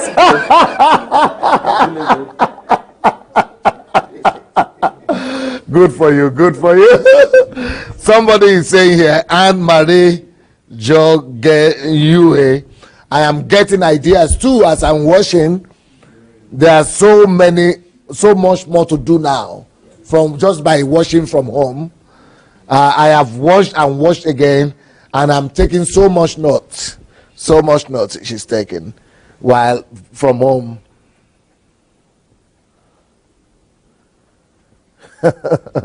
All right, please. It's better you line up anybody who wants to talk next, because that way you will save everybody from getting up. Praise the Lord. God is so good. I really thank God for coming here this time. I prayed and I fasted. I said, Lord, I am going again. This time around, I really want to get the real stuff. The exact prayer point that I prayed, that is exactly what we are doing here. Amen. Now, I have two groups of people. I have some people that are already following me. They are full of problems. Everybody are coming to tell me but that's a good thing. Problems. That's a good thing.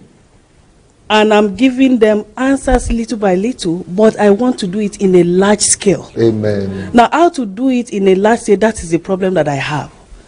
And so I prayed to the Lord. I said, Lord, I am going. I want to do this in a large scale. And I want to learn. I pray that what they're going to teach us will be something to do with that. And so, as we can see, that's exactly what the Lord is doing here. Now, my mind goes to all the hostels in UK.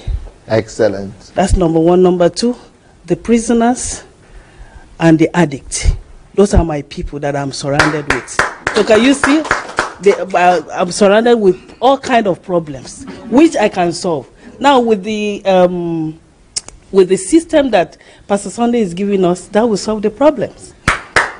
Thank you, sir.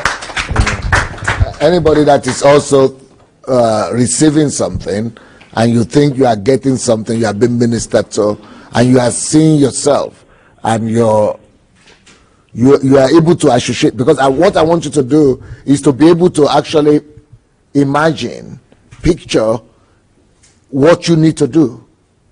I want you to be able to connect your destiny, your aspiration with what you are hearing, so that you'll be able to bring them close, and you'll be able to, see yourself moving on from the classroom to actually acting it out down there. That's the smart girl from the morning. That is smart girl.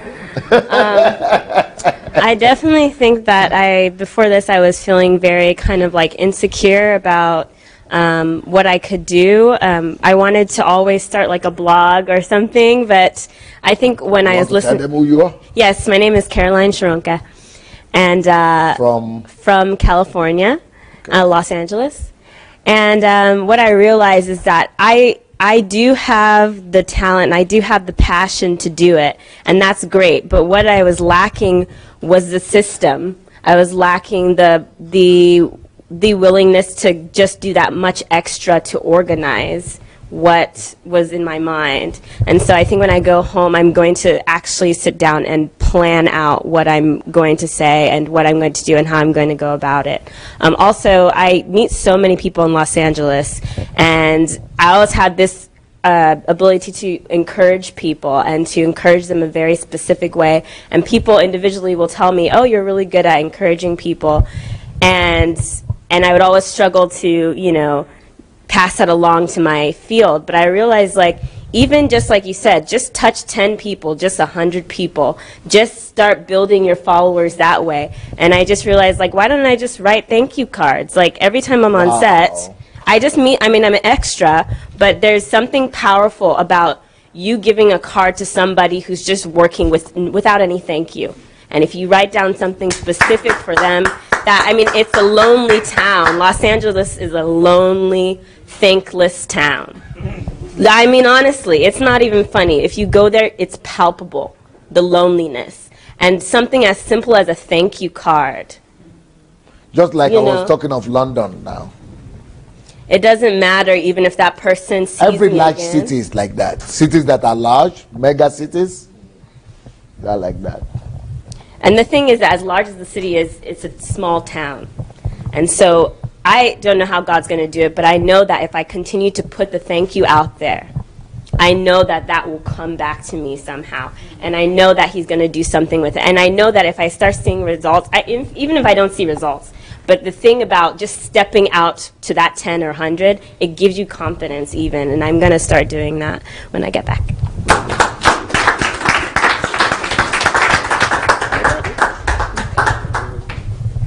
Okay.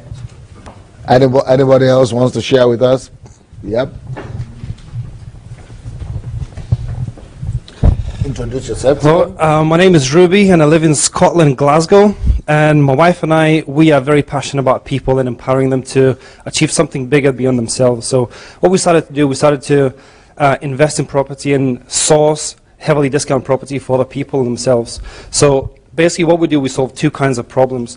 We know that there are people who are facing financial struggles and financial difficulties, so maybe they cannot pay for their mortgage, they're facing foreclosures. We're trying to help them remove those problems. But we also, on the other side, help other people, especially we focus on Christians, because all of the people here, they want to start a ministry, they want to serve in the church more, they want to spend more time to help other people. So what we're trying to do, we try to help them to invest in the property so we can give them passive income, so we can free them from their day job. That means it gives them passive income to come in all the time, which means they can expand their dreams, expand their vision. And this course, this session especially, has allowed me to know and understand how I can help them and empower people to think beyond themselves, how they don't have to be stuck in 9-to-5 job, but they can actually go there, conquer, and take the land like the Christ told them, take the land and conquer it. All right. Thank you very much. There might be people out there in Scotland watching. Some of the people here might be from Scotland. If they want to get, we cover the whole of the UK. We cover the whole of the UK, Scotland and London and England. Is there any way they could get in touch with you? Yeah, we've got a website, www.rubihomebuyers.com. How do you spell Ruby? RUBY homebuyers.com. That's one word. Or email myself at info@rubihomebuyers.com or rubyinfo.hub. Brilliant. So you people already saying they're in the UK. Perfect. Thank you. All right. Now the next question that I have for you people is, how will you relate this session that I just did with you? Will you say, I want you to now take your mind back so that you are not detached from what you had seen yesterday and what you heard today. I want you to flash your mind back to what you have experienced so far and now connect it, how this principle of building national movements on raising up people, solving people's problems, every principle that I've mentioned today, where did you see what principle?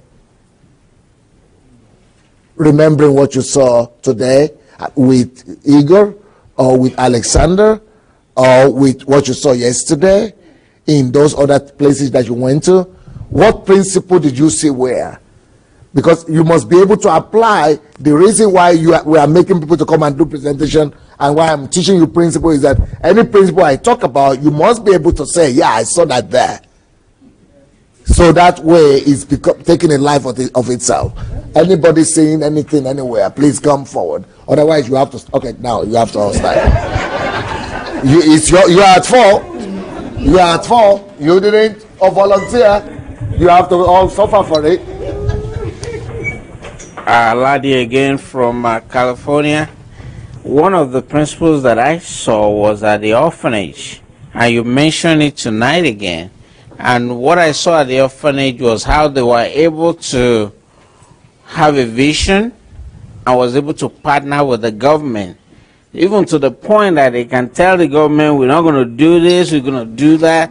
And I see that as negotiating from the point of... Excellent. And that was one of the points we made. Yes. Good. Next one. Anybody that wants to sit on time should come closer. All right, just while you, my name is Laye, I'm from Ireland. Just while you said about, asking us to actually relate it with what we experienced yesterday, I noticed that in all the 3 places that we visited, basically, what you have been able to do is to locate the resources. These were people who never believed in themselves. The very same thing I was talking about. Exactly. So, and now they saw problems. They were even more than that. They were outcasts, most of them. Outcasts. Yeah. Yeah. Yeah. Yeah. And then, so you saw that, the church saw that as an opportunity or the resource. Yeah, as a resource. And they've actually created a solution. And that's exactly what the possibility everywhere. Of course, it is a possibility, because you'll always have people like that everywhere. They are everywhere in the country. But then, why are we coming from Nigeria, where we are supposed to be rejoicing that we have so many resources, but people don't see resources, people see challenges? The reason is because people are myopic in the way they see things. They don't see the global picture. That is launching out to actually be, to use them as resources, to help them, so that they can actually help other people. Maybe I'm not so crazy after all by choosing to go to that Africa where those problems are. No, not at all. Because I have the principle. So the more challenges for me, the more excited I am. Now you know why. Okay. The first place we went to yesterday, Fatherhood Center, had a problem. And the problem was people who came out from prison or former drug addicts, because right from the day they were delivered, there were no more drug addicts. But the problem was to reintegrate them back to society because they've lost their social skills. So those were the problems which we can identify with the system we saw today. And the goal was to set them free. But by the time they finish in Fatherhood Center, they've acquired those skills and they'll be able to both get married, know what to even do to approach a lady, and have the skills and get prepared for marriage and form a family. What has come to my mind? Broken by church. You've got to connect this teaching with what you are saying. So the problem, which is the resource, is the people. Oh, now you are talking. Now you are talking. And the system we have discussed tonight is like the system that was put in place.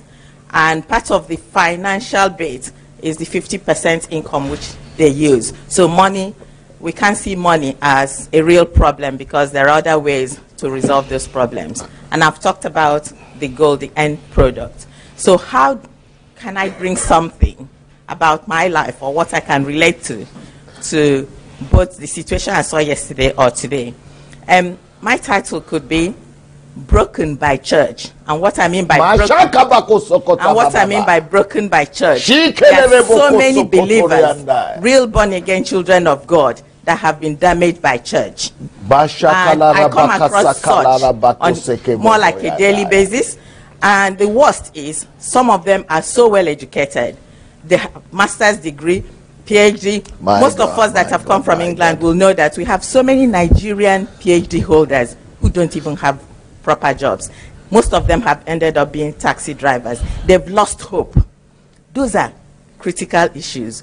Those are problems. And what have we discussed tonight? Wherever there are problems, I am the solution. So I'm going to go back now with solution, because Christ dwells in me and has empowered me. The power within me is greater than the power out there. And either through blogging or using the system we have learned tonight, by the church, I should be able damaged by the church to help the people, because church has not been able to help them. And they've told them issues about ancestry and all sorts of stories back home, and deliverance has not been able to. Most people who had confidence have been damaged already. Church, they were able to sleep and wake up, sleep and rise, but once you follow the process of deliverance, it's like you lose hope completely, because when you go through deliverance 5-7 times and you are not delivered, it's like God is a liar. And so they become a conflict. Or maybe God has abandoned you. So they become a conflict in your mind. And so a lot of people, no matter what you tell them now, they say, church, forget it. But thank God that because they ever gave their life to Christ, by God's grace, they will never miss heaven, because that's the one that really hits me hard when I remember such situations. But is there a solution for them? I think I will be the solution. In Jesus' name. Amen. Just come closer because of the video. Yes, in the Fatherhood Center yesterday, there was a word that I heard. It's not like I've never heard the word before, but the word was personality. And I thought, what's that? What's personality? How does that relate to everything that they're talking about? But today, with this teaching that Pastor Sunday gave us, and he talks about the raw materials being the hurting people, and the objective is to make hurting people personalities. And personalities are people who are investing their lives to bring people solutions to their problems and to develop those people to be likewise. Now, when we are talking about raw material and we are talking about riches, investments, usually raw materials, we're thinking about gold, diamond, and we think that those things are like the most important investments that you can have. But I remember one of the leaders telling us that this man that we have brought out from his alcoholic situation has also helped a number of other people to do the same. But he said one very interesting thing. He says he does not have a big car to show that he is successful. He doesn't have a big house, but he has changed and impacted people's lives to do the same. So this really all brought it together for me, that our greatest investment, what makes us kingdom children of God, is that raw material, people hurting, finding solutions, bringing them up and showing them how to do likewise is the richest resource in the whole world. Brilliant, brilliant, brilliant, brilliant, brilliant, amazing. Okay, one of the things Pastor talked about tonight was the fact that when you identify a problem, there are two ways you can approach it. You can decide to approach it on a small individual level and deal with people one-on-one, or you can decide to have a large mindset and think nationally. In other words, multiply your efforts. Everywhere we went yesterday, one of the striking things was that the people who were being helped by these places were not just being helped and left alone, but they too were becoming leaders. And they were, in some of the places, they were going to start some of those centers or homes by themselves. You see, how many rehabilitation centers? 300 yes. Or something. So we see that in operation. It's been multiplied. It's not been done on a small level. Well, first of all, I have to say thank you to Pastor Sunday because he already laid the business plan for my initiative. So thank you very much for that. So now I am going to get ready, going back home to get ready to work on that, to make it happen, and be ready when the Nigeria times comes to go with them. Amen. So, Amen. And what I'm going to say in addition is, after this session, what I learned is really this kind of approaches, how to work with the models. The model I have so far works in a very small scale and doesn't allow me to go further. Even I am doing everything offline. I have no website for those seminars. But now I know that I can count with more resources, and I am going to leave my shy life behind me because I don't need it, because I need to go there Amen. to brighten the life of those people who are in need. The point that I have today is the point Pastor Sunday gave about teaching people to become leaders. And what it reminded me of yesterday was we went to the rehab center and the fatherhood center. They were led by two very different teams, but yet they had the same mind, the same understanding of the kingdom, the same understanding of same principles. And it's like, they may not have never even met each other. They may have never even met you. Know each other, yeah. But yet they still have that. So I feel like the same DNA, though. Yeah, they have the same DNA. So that's how I think that's what I've learned. How you can impact people, and they can spread out and impact other people. Yet they've never met, but they have the same heart. Brilliant. My name is Lemin Ayodele from London. Sincerely speaking, thank you very much, Pastor, for being there all the time. Sincerely speaking, before I came in here, I was more or less being confused in respect of the church. But having got into this place, I think my eyes are opened. Even though you yourself, you are a pastor. I'm a pastor, yeah. Because I wasn't even sure of which is which, where to go, how to go about it. But having got into this place, we need to be sincere. So, but having gotten here now, I'm bold, I'm proud to say that even those that God has given to me, that I wasn't even sure of what to do with them. Now I believe they are. I believe this is a new beginning for them. Really, initially I was thinking of how do we get this, how do we get that? But even like today's message, and which is just like what I saw yesterday when we went around, especially with the drug rehabilitation center. If you look at what happened there, one of the clients said, I mean, he was the one that even walked in there, which is the raw material. If you know what you are doing, if you know what you stand for, the raw materials are available. Yes. So even pastoring a church, sincerely, I'm happy and I'm excited that I'll be going back very soon. And the result will be made known. By the grace of God, from January, we will see the difference. Amen. In the mighty name of Jesus. Because the raw materials are there. Yes. The people are there. Yes. And just like when the sister from California, okay, sorry for that. So when she was talking, no, this thing is just you present yourself to be the solution. Let them know that you are there for them. Even without saying much, without doing much, people will come to you. That is so true. People will come to you, and like I do say, which I've gained now is okay. Like my general overseer in the church I go that I attend. This man is man of God. He was in one village in Nigeria, but to a certain extent, he left where he was. He went to the bush, but because he was there, he had the solution to people's problem. People kept on going to that place. And some of us, I'm in London, even for me to move from one town to the other, I always think, if I go to this place, people might not come. But it's just because I believe I wasn't having the solution. Okay. But now the solution is there. Now I know what to do. Now with the help of God, I will go and I will conquer. And before you know it, I'm sure, Pastor Sunday, you'll be proud of me, sir. Sincerely speaking, because only God knows where He's taking me to. But I know that He's taking me to, I mean, even the sky is no more the limit now. The heaven is the limit. I'm just going and going and going and going. So sincerely, thank you very much, Pastor. Thank you very much, Doctor. And because that is the understanding. When illumination comes, when that clarity comes, sky is, I mean, even sky is no more the limit. So, all the team, I thank you for being there. Thanks for this great provision that you have made for us.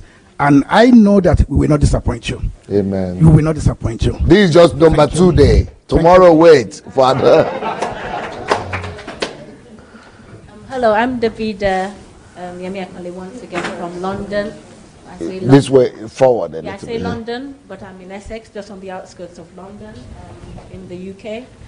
And with me, I mean, I've thought about projects, and sometimes I had this thing about partnering with government bodies and implications of that. And yeah, there's been issues about partnering, thinking, okay, you know, when you partner with the government body, you might compromise your values. So how do you get around that? You know, that kind of a thing.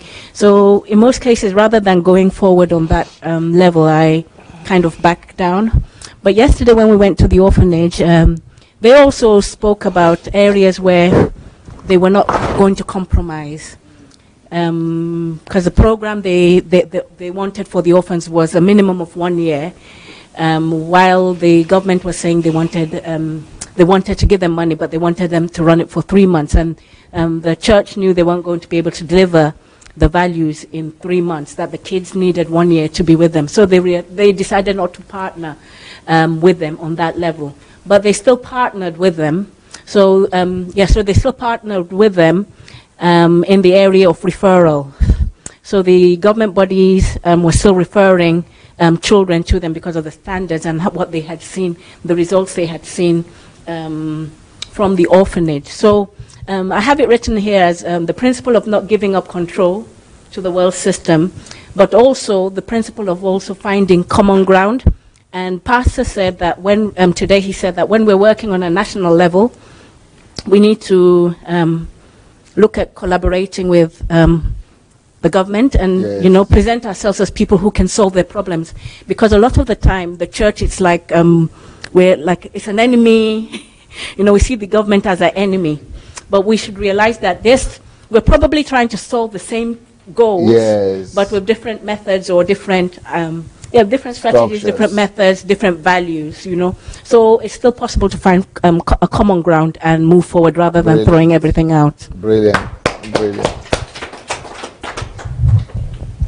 Hello, so I'm going to talk about confidence because that was one of the things, one of the things that I saw when we were reviewing the structure of the rehabilitation center is that all of these steps starting from quarantine and up is building their confidence. And that's an area that I personally struggled. I struggled so much with. And then when Pastor said the whole world is looking for confident people to lead them to freedom, the thing that hit me was the fact that the only thing that trumps my fear or my lack of confidence is my love for encouraging people. And if I focus on that, I have all the confidence in the world. When you focus on the love of it, you know, the confidence comes, and you are able to just lead people to freedom. And, he also said people who lack confidence are always looking for people who have confidence. And that was me. But I mean, I'm realizing now that I can fill that gap. I can fill that gap for somebody. I'm sorry.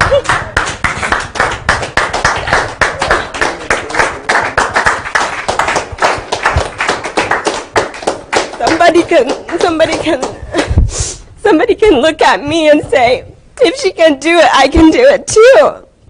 And to believe that I could be that person for somebody, because I gained so much power from people in my life, like my parents, who I can say, wow, if they can do something, I can do something too. And I want to do that for somebody. So trump any lack of confidence with the love that you have to encourage people. Thank you.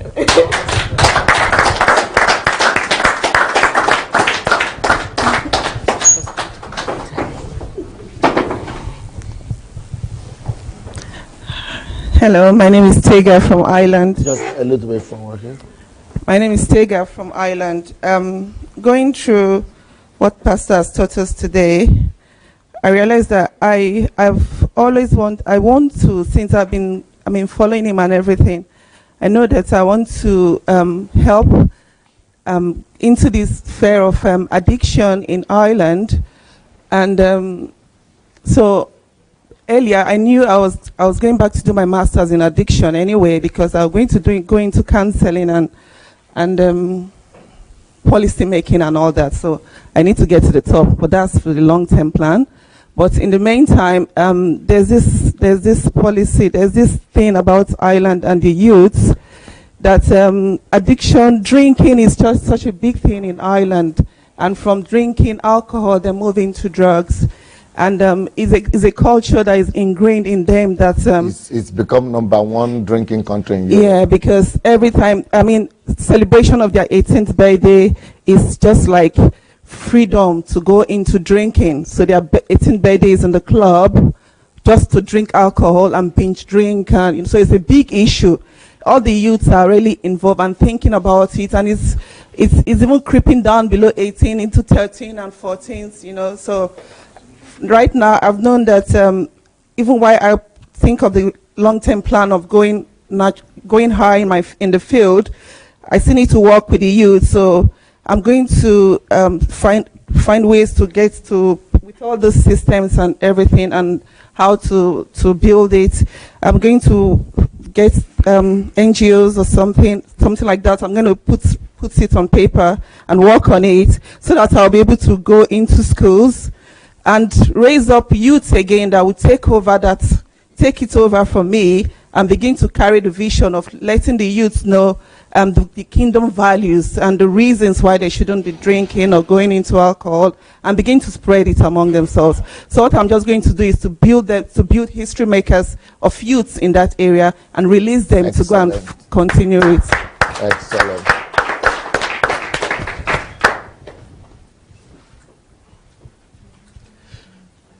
My name is Samson from Ireland. Forward. What I've learned yesterday, all the centers we visited, what I noticed was they were well organized. But I didn't know, and all the centers were like the same, they had the same kind of organization.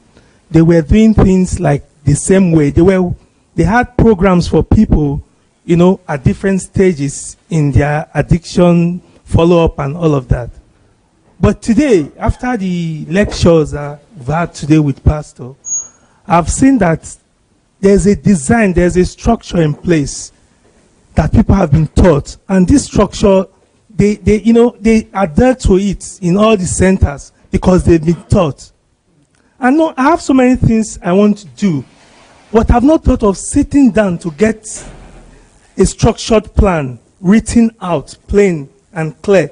But with these lectures I'm getting here, I'll go back now and sit down and put most of my ideas on paper and do a test run and do a pilot program and multiply those pilot programs. I'll start by teaching or making people know the importance of knowing who they are, making use of their purpose-driven life, making use of what they know how to do well, and concentrating on that and hitting hard on that.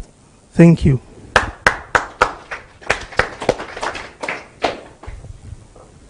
Good evening, everyone. My name is Kevin. Forward. My name is Kevin from London, and I'm a music producer.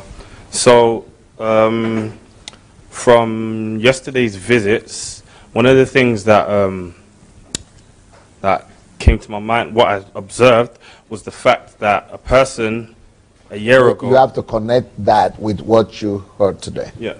So a person a year ago was like a drug, I think it was a drug addict or an alcoholic person, and the year after that, he became part of the leadership at the fatherhood. Mm-hmm. So for me, the transition, it took about like a year. So a year of not knowing who you are, a year of, before that, a year of, not knowing who you are, and still in the habit of taking drugs and basically you just have no purpose, and now beginning to help other people that was in that situation before, being transformed from that point to another point of being able to help other people that were in that position.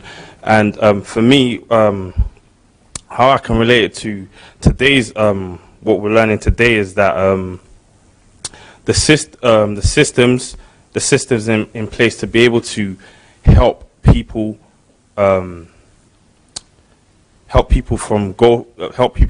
to transform from where they are to where they're supposed to be. So for me, from becoming the problem to becoming personalities, because it's a transfer, is a crossover from people who are immersed in problems into becoming history makers, who are personalities now resolving the problem of others. That is the job and the assignment before all of us. And it doesn't matter if the people are millionaires, they are somewhere struggling from whatever problem they are in into making them history makers. It doesn't matter if they are presidents, from whatever situation they are in, we make them into history makers to become rather concerned about the destiny of other people instead of their particular problem that they are in right now. So for me, the problem that I could see, and to be honest, I noticed this problem probably a few months back, and it's all over the world in general. The gang culture, kids wanting to become gangsters, kids they look at the rappers, and because that's what the rappers glorify in the music, robbing people and selling drugs to look rich and having multiple women. That's what's glorified. So people feel like if they have that, they're being successful. But that's like basically a false image that's been sold to them. So for me, being a music producer, I have to be, my inner core person has to be very strong to be able to influence the rappers that are promoting this image, so I can allow these rappers to now see that the image that they're promoting, first of all, that is not really who they are. And so they can now begin to move away from that image, and then also let them see what the kind of seeds that they're sowing into children's lives, that they want to emulate being a rapper, having multiple women. And then another thing, an idea that came to my mind that I would like to do is to be able to actually go into these areas where all these kids are robbing and doing all these different things, and begin to build the personality and show them, reveal their purpose to them. And then in that way, I'm sure one of them or a few of them or a couple of them will be able to change their actual environment where they're living. And then by the time that multiplies and multiplies, there won't be a reason for a child to still rob, because now they have a desire to be an entrepreneur. Now they have a desire to do productive things in the society. So there will be no more, because as a rappers, usually in the industry there's a thing what they call a story. A story is how you came up and the things you went through, robbing and stealing and this. But then again, those elements are glorified, rather than explaining the story and then saying this is where you are now. It's like a constant repetition, but they do it in various different forms.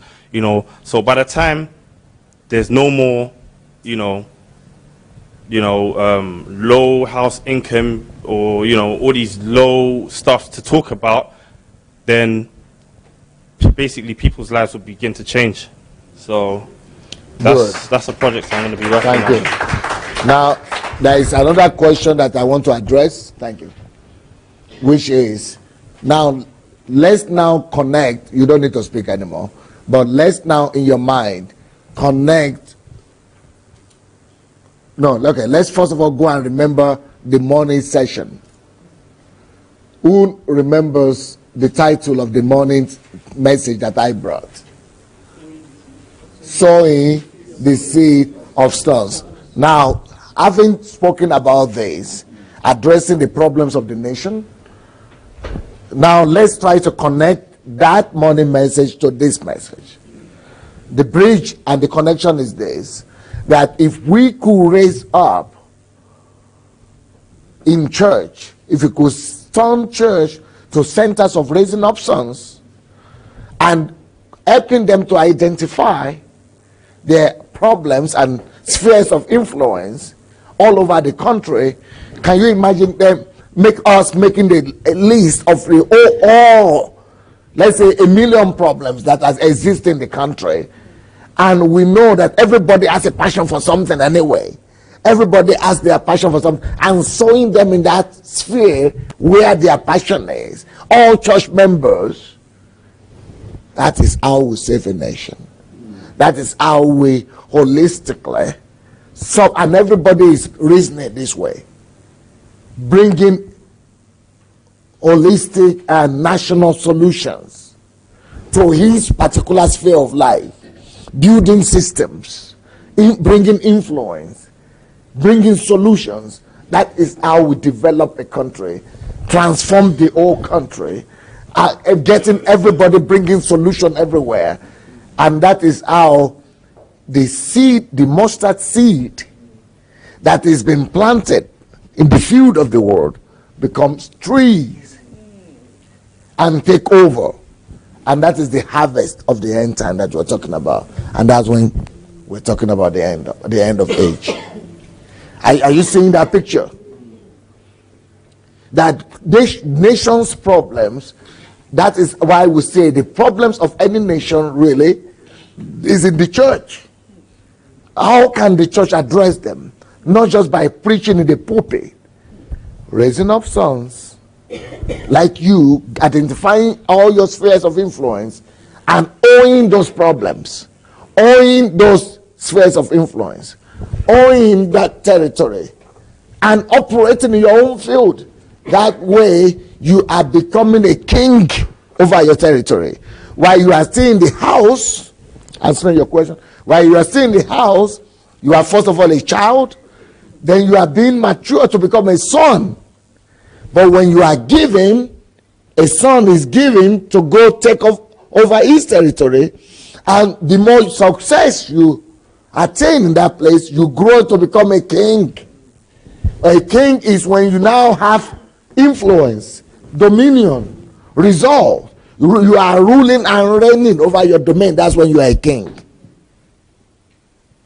And you are becoming a priest when you are actually presenting the needs of that land to God and the answers of God to men. When you are now standing between your promised land and heaven. And you are now becoming their deliverers, raising them up and raising other people up and bringing solution. I don't know if you get it. So that is how we bring lasting solution to everybody dealing with his own field. Nobody is competing with anyone because everybody has his own passion, everybody has his own field, and everybody is a king in his own field. So as a pastor, yes, I'm a king in my own field, but you are a king in your own field too. So when I need, maybe you are a medical doctor, you are the king that I need to go to over that domain. When you are the person, a producer, music producer, you are the king in that area. I need your expertise. I need your help. So we are that's why it's a kingdom of kings. We all respect each other. You know, I'm important, but I'm not more important than you. Maybe only more important in the sense that I'm a senior or your pastor or something. Otherwise, we're equal kings. That's why nobody worships another person. Nobody bows down before another person. We are all kings.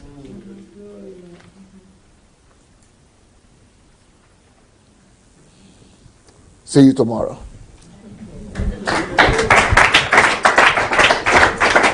It was nice to be with you guys on Facebook. I will be back 9:30 in the morning our time, 7:30 in some place, 8:30 in some place, 2:30 in some place. But we'll be back with the morning session about family.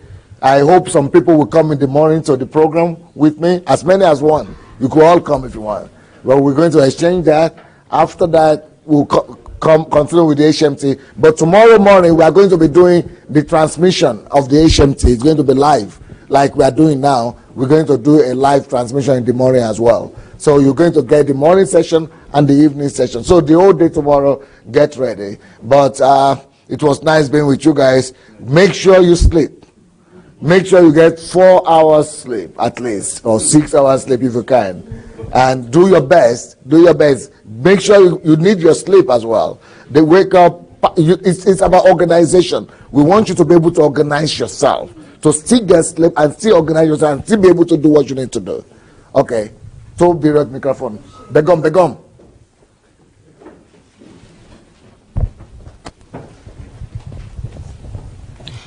Okay. We're going to send you the assignment for tomorrow. All right. What?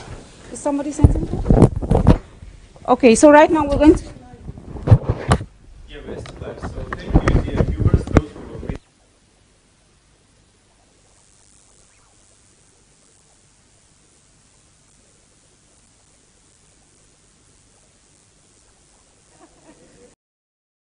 No, what I mean by having a good balance, having supporting women, having Chinwe and Carol to give us two different versions from women's side was really very good. Married and single. Yes, older and junior. Younger. To just show, yes, that was really good. That's what you call balance. That balance doesn't affect the men so much.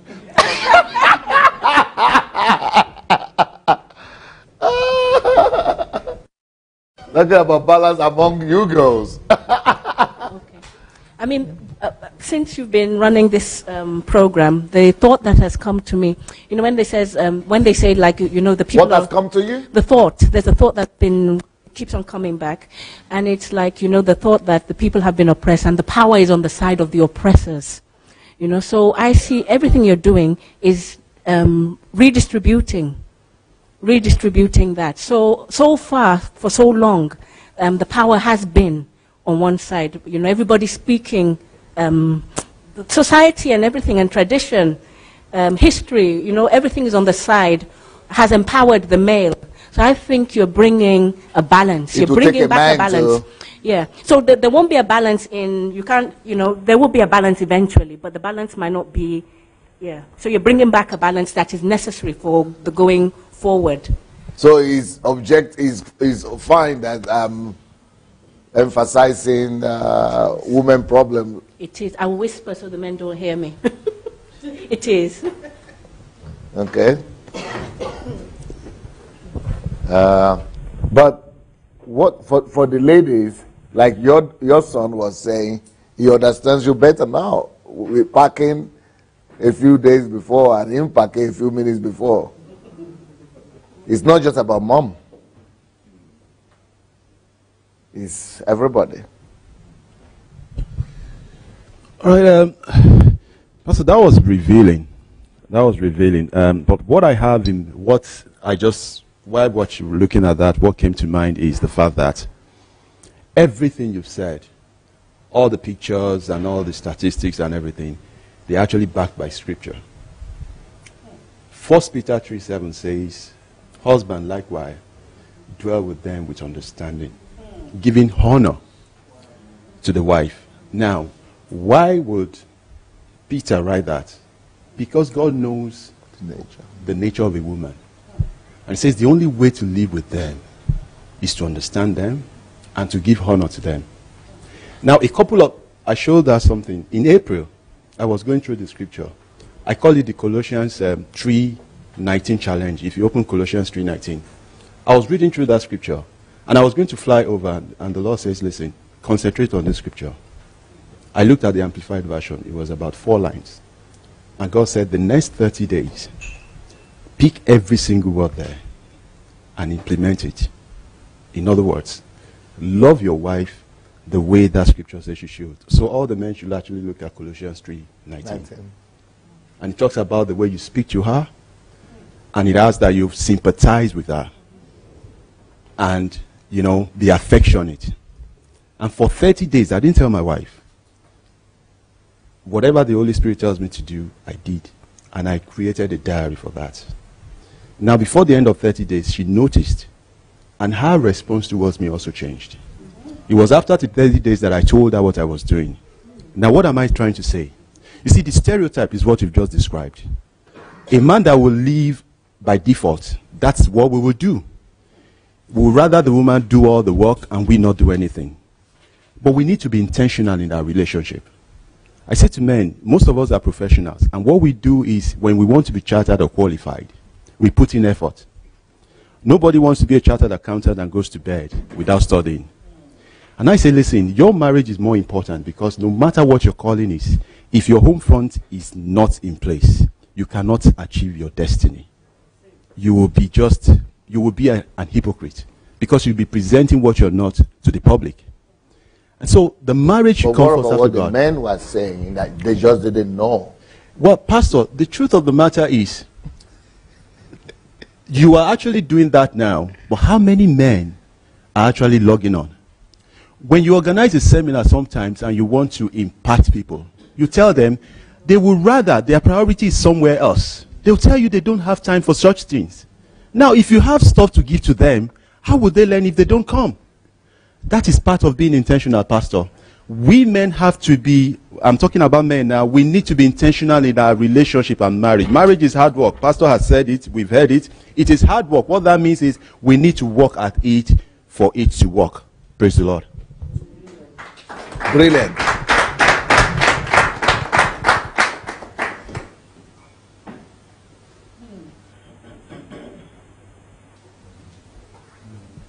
You know the impression I have about this topic that we are raising and talking about these issues? I think it's starting a revolution for men. Like I said, I express what I know. Would men talk about themselves? I mean, there is no man that is not heard jokes and talks going on among men about how long it takes a woman to pack, or how a woman comes late to an appointment because she needs to, dress and get ready to, and we just trivialize those things. So to begin to talk about it as something serious and as something that men really need to look into as finding a way to support a woman, men don't even think in that sense. Even the good men, you know what the good men try to do? You have to talk to your wife. She has to be more organized. She has to be more disciplined.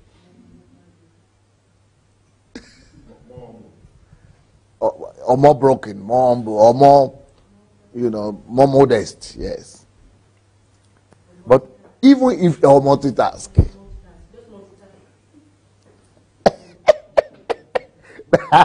we prefer solution, eh?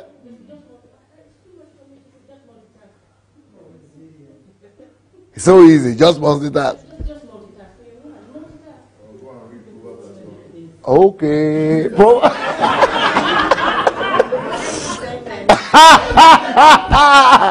That one is deadly.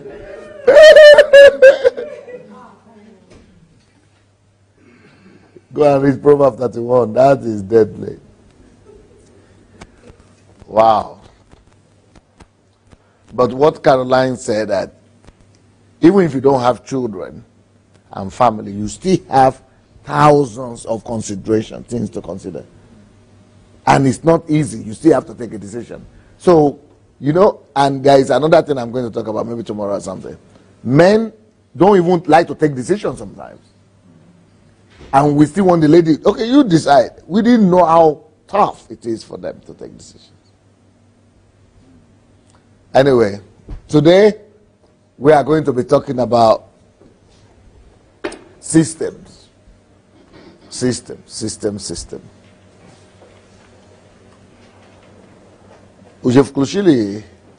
Okay, let's welcome our friends on Facebook who is watching us, who has joined us. Hello, everybody.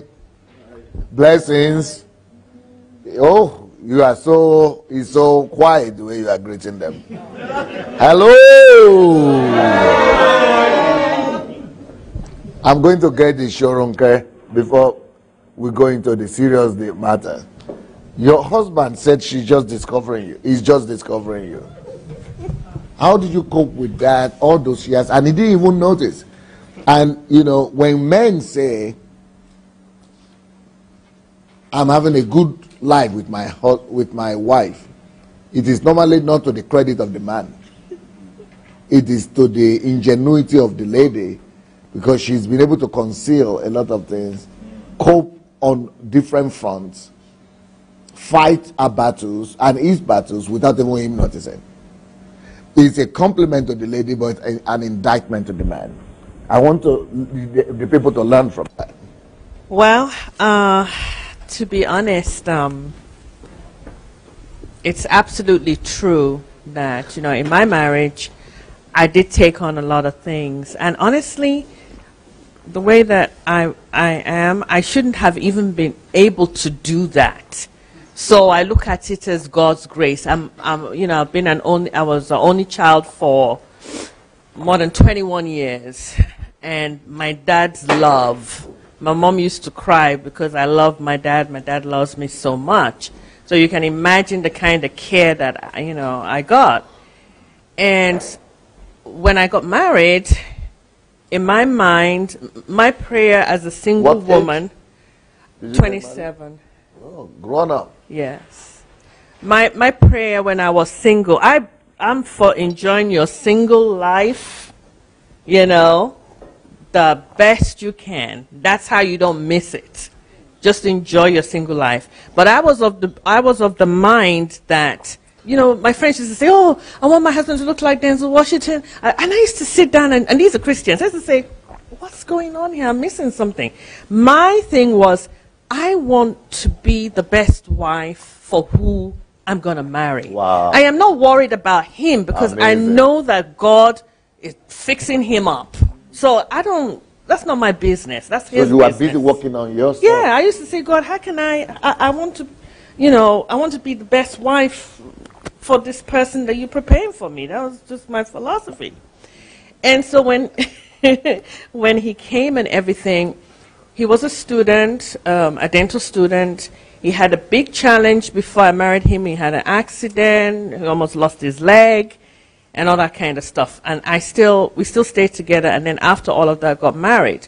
Being a student, studying medicine, I didn't expect him to be honest, I didn't expect him to even really, I don't want to say look at me, but honestly, the stress of that alone, I was like, okay, let him go do that.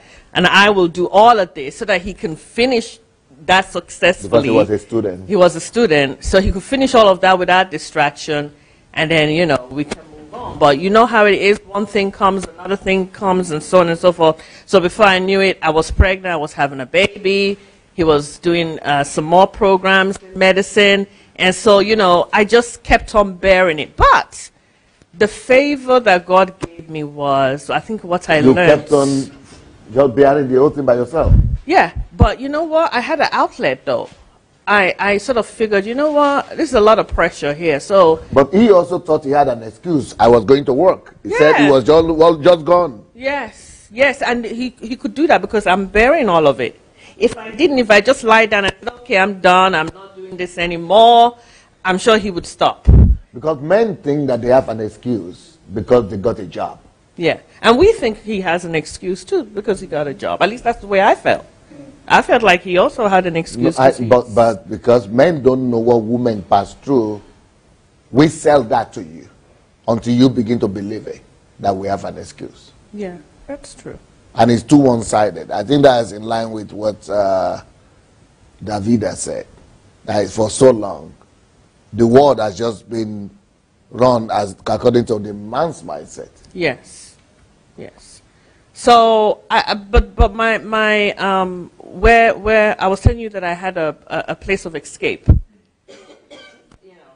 Some of you will get this. I would go back to God and I would say, hey, this man you gave me, is this the plan? I would have a communication with God about what was going on. But he didn't even have an idea that you needed to go to God to resolve anything. He thought everything was great. Every man thinks everything is great. Yeah.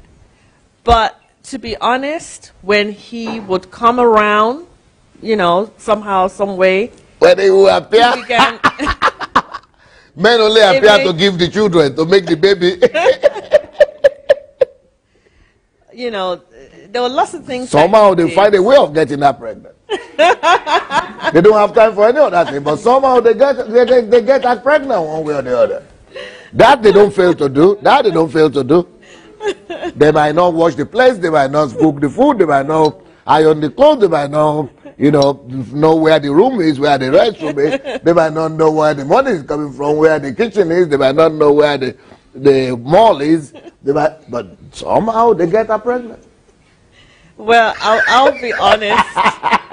I would say I had a good package because he cooks, he washes, he irons, and let me top it up for you. He used to sew my blouses. Then why did you say he went to work? He did go to work, but he found time to do those things. He found time to do those things. And so it's almost like a compensation was there. There was compensation of him. And I think one of the best things he did was, I didn't have a great relationship with my mom. That's a whole nother story. Now I understand better why. But what he did is that he brought that relationship together.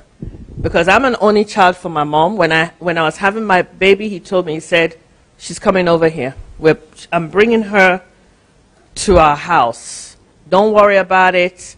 I'm going to be the man in the middle. I'm going to make sure that she does not affect her home. But that is so brilliant that before you had your child, yes, that you had the help. Yes. That he made sure that your mom was there to help you. That's one of the greatest things that could happen. Yes. And that one of the worst things that could happen to a woman is for her to be alone when she's giving birth. Yes. Or just alone with the man. It's like being with your enemy. Yes. Absolutely. So I would give him that for mending that relationship, and it was important that that relationship be mended. And so he said, but this is what you're going to have to give up. Remember, there's a price for things in life.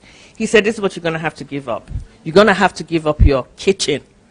That means that my mom, because my mom is a caterer, he says, give it up, let her be in charge. And I tell you, that was the best formula ever, because she had the most fun time taking care of her grandchildren and working in the kitchen. So he did a lot of things that helped me, not to, have an outlet every now and then with all the pressures, But he's always somebody who wants to do better. He does a lot of things. In fact, when people call, where's your husband? I don't say, oh, he went to the grocery store. I say, oh, I'll tell him that you called. I don't tell anybody anything because they pass out when they find out what he's doing. They say, what does your wife do? If you're doing that, what does she do, So I would say that I've truly been blessed, but what you talked about this morning, a lot of women are going through that. But I felt like today was a day of deliverance. The deliverance in the sense that even though you're a woman and you don't know how your situation is going to be fixed, but somebody is talking about it. Pastors are talking about this issue. Mm-hmm. Women are talking, married women is talking about it, single women is talking about it. And they just feel that, you know what, somebody knows what I'm going through. Okay. And they know in depth, they've been through it. So now it is out. It's like a pause in a boil. You know how that thing is? It's gotta come out. Once it comes out, healing can start. So what you are saying then is that a lot of women struggle with understanding then, that people don't understand what they are going through. Yeah, even with other women,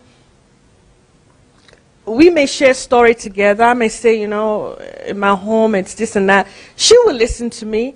Maybe her home is even worse, but she won't want to say that. It's not that maybe she don't want to say because she doesn't want me to know what she's going through, but it's more than that. Because maybe if she tells me that, I think to myself, it's going to get worse. Because she just gave me a worse story. So there's more to this pain that I have. So sometimes as women, we don't want to overwhelm another woman by giving her this story that's going to make her go like, do I have to go through that too? So you just try to be a listening ear to the other woman. But what happened today was, it was brought out to the world. We're talking about Facebook Live. It was brought, I don't know how many people did not sign up, but I don't know how many people were actually watching. pastors, men, brothers. This young gentleman here, I mean, you were just... Kevin. He gave the true picture of the way he sees how to dress and just said, well, I don't know about the women. They seem a little bit complicated, but hey, you know, let them do their thing. I'm not going to bother. I'm not going to bother her. But now he's even got even more information now because he knows what he needs to do. It's not don't bother her. It's like get involved, you know, and figure out, you know, where should I fit myself in here, you know.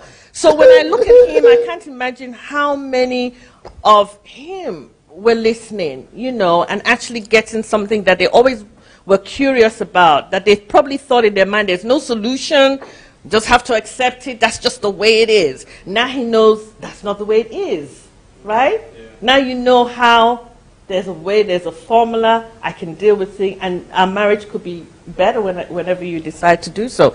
So it's like deliverance. Like the pastor said, and he was so sincere, yes. Pastor Lemon, yes. Lemmy, yes, yes. That men think that either God made a mistake by creating them that way, or they are just a mistake. Because they are too complicated. They don't know what they want. So what he is saying is that women are discovering that they are not crazy after all. That they are human beings like us, that they are not worse, that they just created differently, that God didn't make a mistake in the process of their creation. I think where I even got more understanding of how complex we are and what would be the reason for that was when Caroline was talking about how the men were to learn if they can sort this, you know, complex personality out. What they're actually doing is that they are learning how to deal with all people. You know, and that was I never saw that before. I never saw that before. And vice versa too, that women will realize that they have a partner that can help them focus and everything is, you know, like this. And then you have a man that understands, that comes in. He knows what's going on. He knows that all the colors are all mixed up. And so he knows how to say, okay, you know what, we're going to just take the green out right now. And we're going to put it over here. And we're going to take, and you know, before you know it, everything is in compartment. And then you can, it's like organizing. Like organizing something so you know where everything is. And so even though you want to dress up, you know where everything is that you want to do. So that was when I got a revelation that, wow, because it has to be for a reason. You know, God is always teasing us. He's always doing something for a reason. And once we don't know the reason, then it becomes like, it's nothing. It's nothing. So that really brought some kind of conclusion for me that, wow, you know what, it could be that God is saying, yeah, you know, you figured this out. You could definitely, you know, dominate this world. You can figure out people. You can minister to any kind of person. You can sort out any kind of person. That's a training tool for you. And doing it, you're also honoring God. You're honoring her, and you're just showing what a true family should But you have a son, yes, and a girl. Yes. Are you now reconsidering, thanks to this season that we started this week, of any way you could better inform or train maybe both your son or maybe son or daughter about before they start out on their own any of this truth? Yes, that's why we have our daughter here with us, and she's been so gracious to accept to come on a journey that she doesn't know, you know, what her parents are up to coming to Ukraine. You know, it's like, here goes my parents again. They're always taking me somewhere, you know. But that's why we have her here, because if I were to go back and tell Caroline about this, there's just no way. But you know what? Talking about my son, if I bring Caroline here, Caroline knows how to talk to her brother. Her brother respects her. So Caroline can share with her brother her experience here. I can do it, but I know that if Caroline sees a situation in his life or a right opportunity, she will discuss with him because he respects her so much. But I will tell you what, no matter what she says, he is not going to be seeing it. He's wired. A man needs to tell him in a way a man can. Yes. So I am not a man. I am a woman. I think it will be helpful for him. It will be helpful for him to maybe watch, or see some of those. Yes. Yes. No. Oh, go ahead. What you said? Go no. ahead, please. Okay. So I think that will help. Oh. I think that will help. You know, because we should think of our boys, how they are going to treat other people's daughters. Huh? Because I am concerned about that. And I don't want ever for my son to grow up and for his wife to go through anything that his mother didn't go through, or that I hear other women go through. I will never ever be proud of my son if he gets a wife and begin to tell the wife to go and get a job, or to say, I cannot provide this for her. I would say it's not fair to that girl, whoever the girl will be, wherever she will be coming from.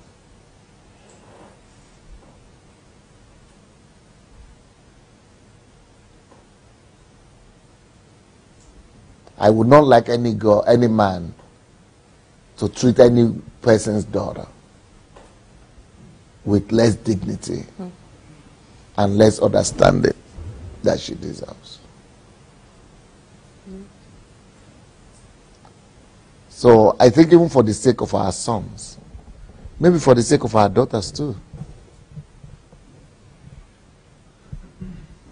we need to carry this message of relationship further. Oh, you want to say something?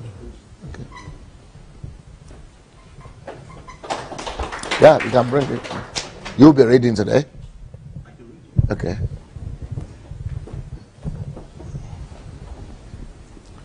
All right. The eager.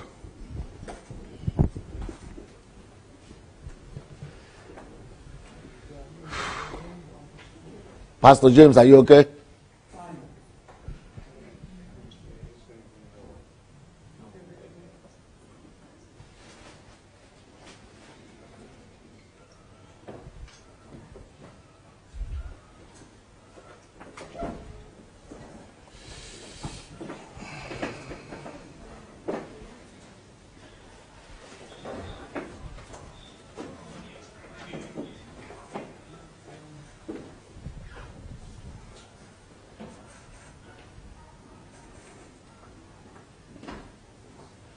Yes, remove it.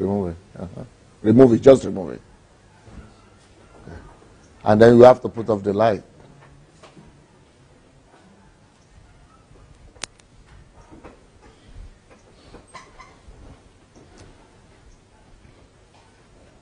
Then another flushi is zaddy. What? What was the first slide? Okay. All right. Okay. Today we are going to be talking on how to build systems. This is going to be a very tough message here. A rather complex topic. Well, brace yourselves. Brace yourselves. Yes. The key to resolving every problem or attaining every goal. The first thing I want you to know about system building is that if you learn how to build systems, if you learn what algorithms are, how to form algorithms, how to build systems, you will have discovered the key to resolving every problem. You will have discovered the key to resolving any problem and to attain any goal. So, system building is one key that will allow you to find solution to anything.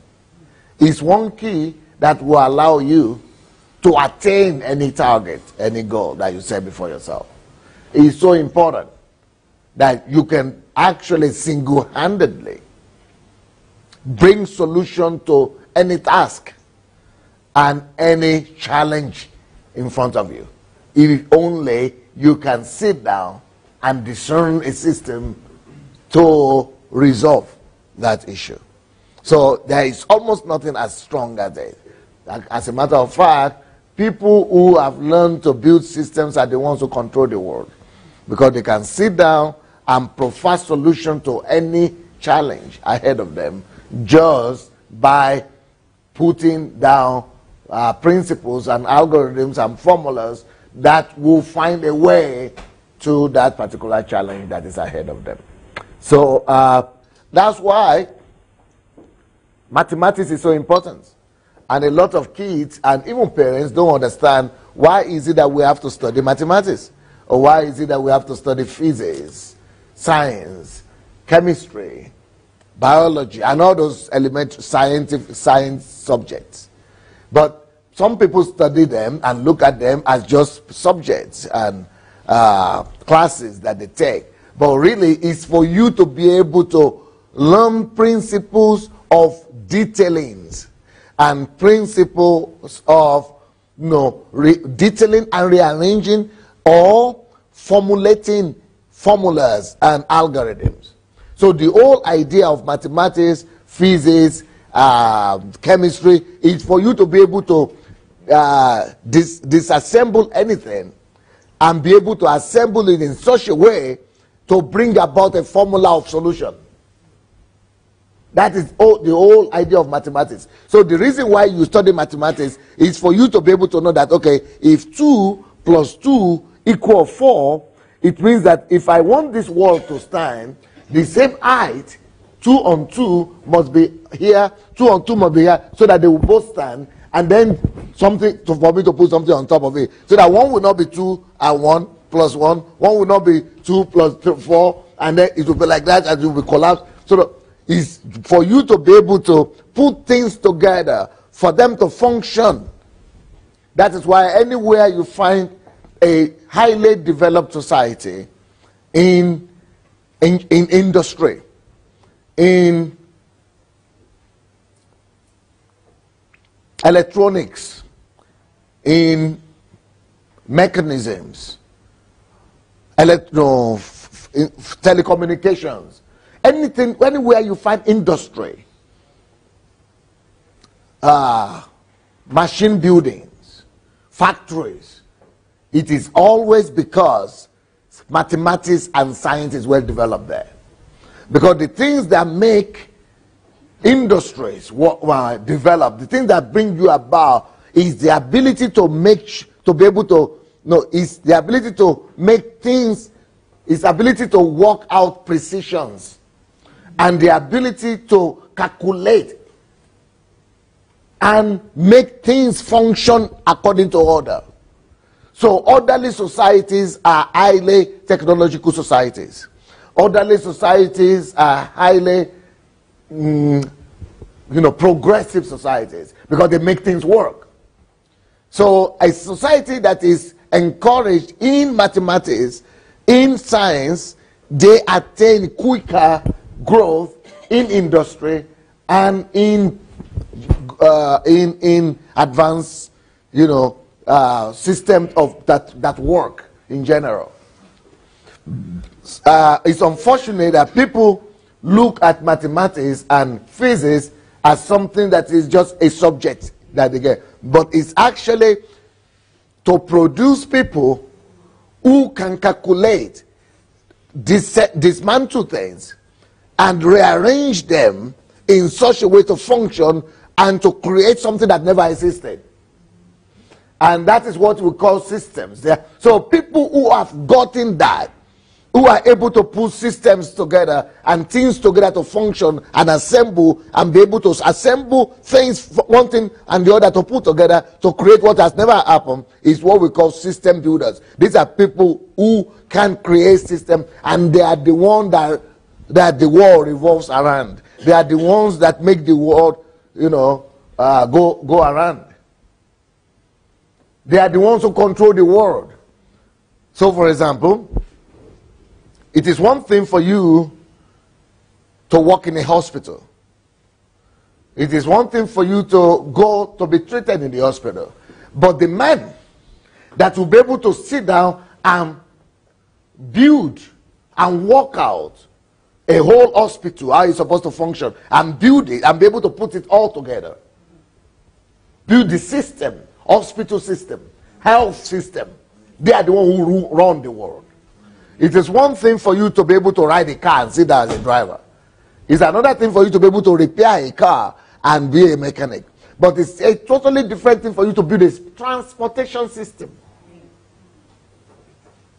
Either it's for plane or for train or for buses, transportation system to make it function in a country or in a city. They are the ones who run, not the ones who are the mechanics who run the world. They are not the ones who assemble the car who run the world. They're the system. They are the ones who run the world.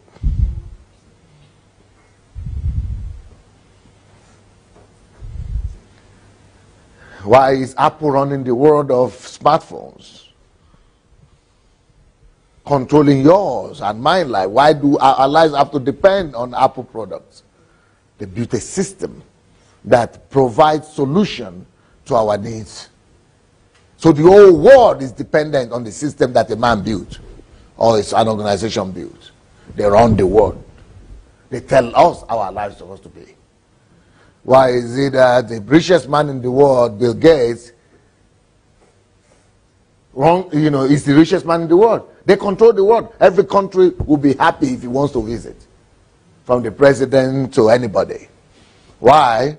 Because he has been able to build a system that affects the life of more people than any other person. A system of personal computers. It tells the world how to live. It built a system that's applicable to everybody. Why is it that we all today, we cannot almost live a day without depending on the product that Mark Zuckerberg came up with?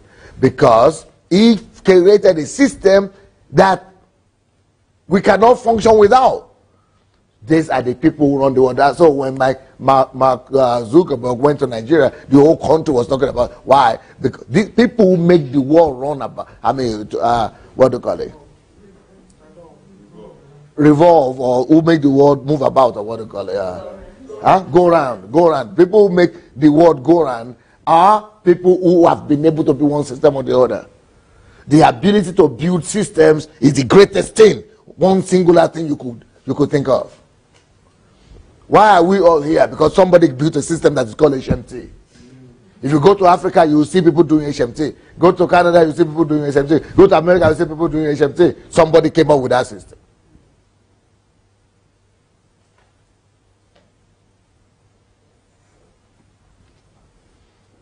Systems.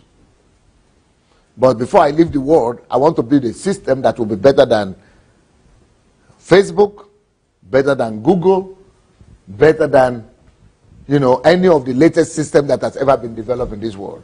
I want to leave the world with that system so that when I go to heaven, the system will be causing the world to go around. And we could all train our minds to begin to reason in terms of building systems. I have discovered, my friends, that geniuses are not born. You could create yourself to be a genius. You could make yourself become a genius by your own efforts. And I'm building a system, a technological system that's going to be better than Mark Zuckerberg work. Why? Even though I never studied mathematics, because we grew up in Idomila village, and I never studied physics or engineering or chemistry or anything like that. I even never saw a library or a laboratory. I never saw them in my own life. Up to today, I've never seen a laboratory. Yes. But because I've educated myself, pushed myself every minute, push myself. Now I can come up with ideas. So much that my friend, Professor Anibogu, who is a professor of chemistry and physics, who was a lecturer in chemistry and physics in Atlanta University for 30 years, he said, I never understood mathematics until I met Pastor Sunday. And I never understood that physics was in the Bible or chemistry until I heard Pastor Sunday speak. Because you can push yourself. You can educate yourself so much that even the professors will be saying, what kind of university did you study? Where did you study that mathematics or physics or something like that? It's all about self-education and self-development.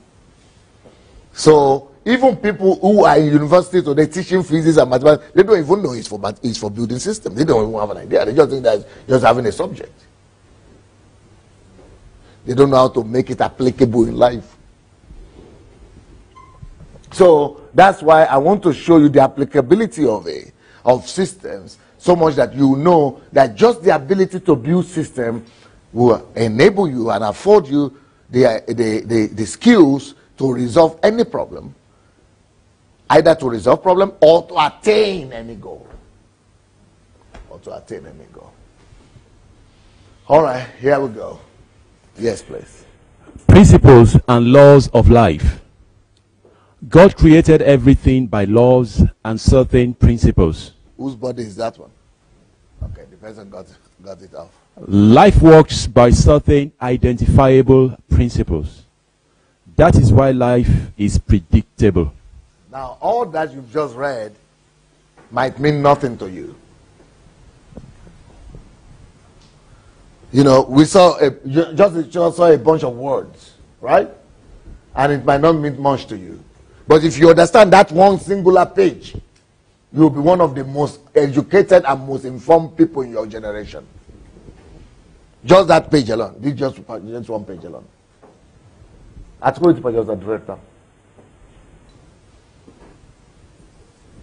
So, I would therefore have to go through it for you to get a better understanding of what he's saying. It says, for you to understand life and to be able to not just understand life, but to manage life. Because it's one thing to live in life, to live life. That's what most people just, gray masses, that's what people do. They just live. And why are they living life? Because they found themselves alive. They didn't die after all. And they find themselves breathing, and so they are living. And that is the kind of life most people are living. They are just existing. Other people try to understand life just by understanding some truth about life. Love your wife, love your husband, take care of your children, work hard. That's what people are. But it's another level of living to manage life and be over life and control life. And that's what you get to when we begin to talk about system building. Get to the place where you manage.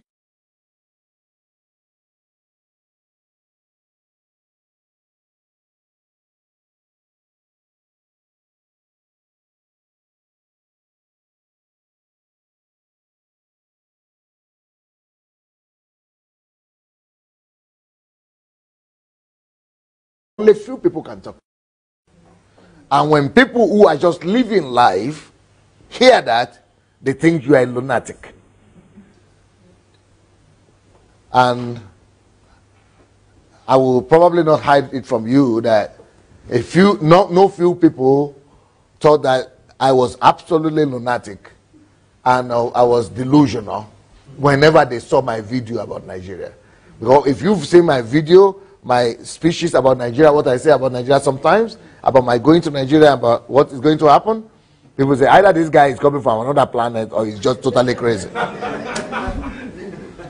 Yeah, some of you might have thought like that. Some of you might have thought like that. But people who I wouldn't have known about this, but people who talk like that are the ones who are telling me that by themselves. Some of them are now on board, but so they still have their fears and their doubts.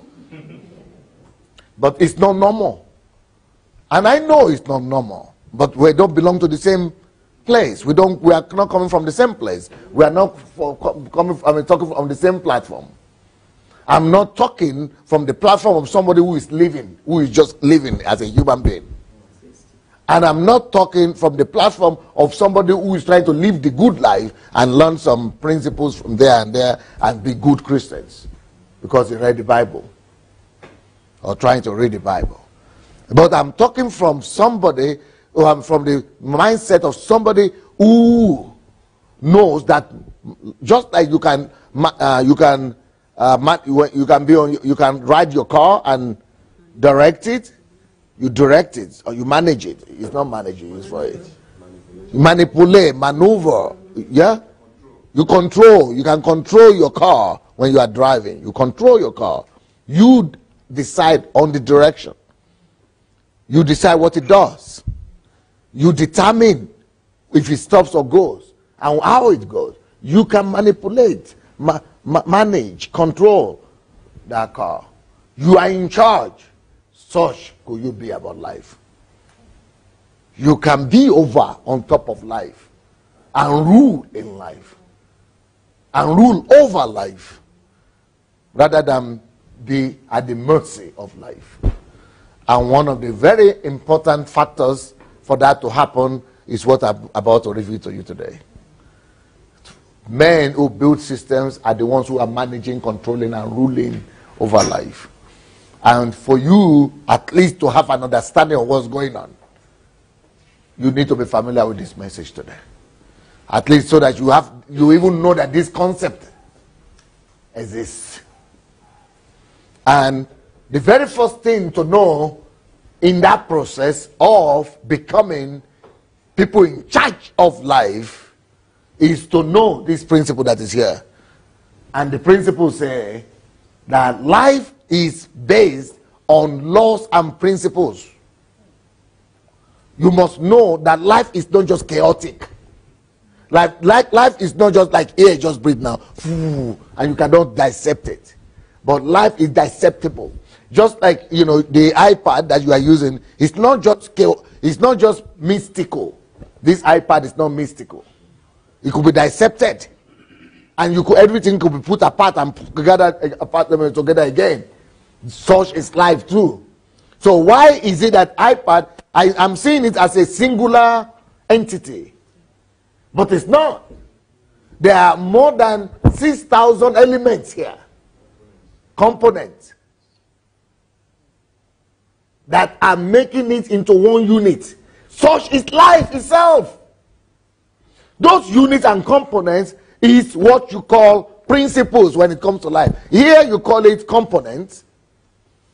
When it comes to life, the things that make these things together are different components. But when it comes to life, there are different laws and principles. Just like you have these mechanical things, components that make this up, so also you have things that make up life. They are called laws and principles. That is to say, listen now, life itself is not chaotic and it's not abstract as many think. Life is something that is gathered, packaged together on principles, on laws. So life therefore functions according to rules. And these are not just chaotic, abstract, and undesignable rules.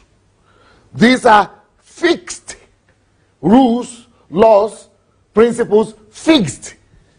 Fixed. It means, if they are fixed, it means known or have the potential to be discovered. So life, therefore, is based on known or discoverable principles, fixed principles, concrete principles and laws. That, therefore, changes our whole perception to life. Life, therefore, goes from something mystical and something abstract and something illusionary to becoming something predictable. Because you know there are principles and laws that is based on. Until you know that, you will never be in charge of life. You will always be a victim of life.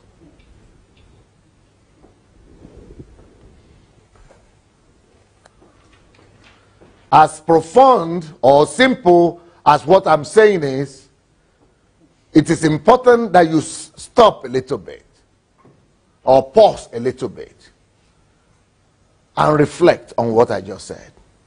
Because you heard me with your ears, but I'm afraid you might still be far from grasping the concept that I'm trying to pass across to you. You will treat life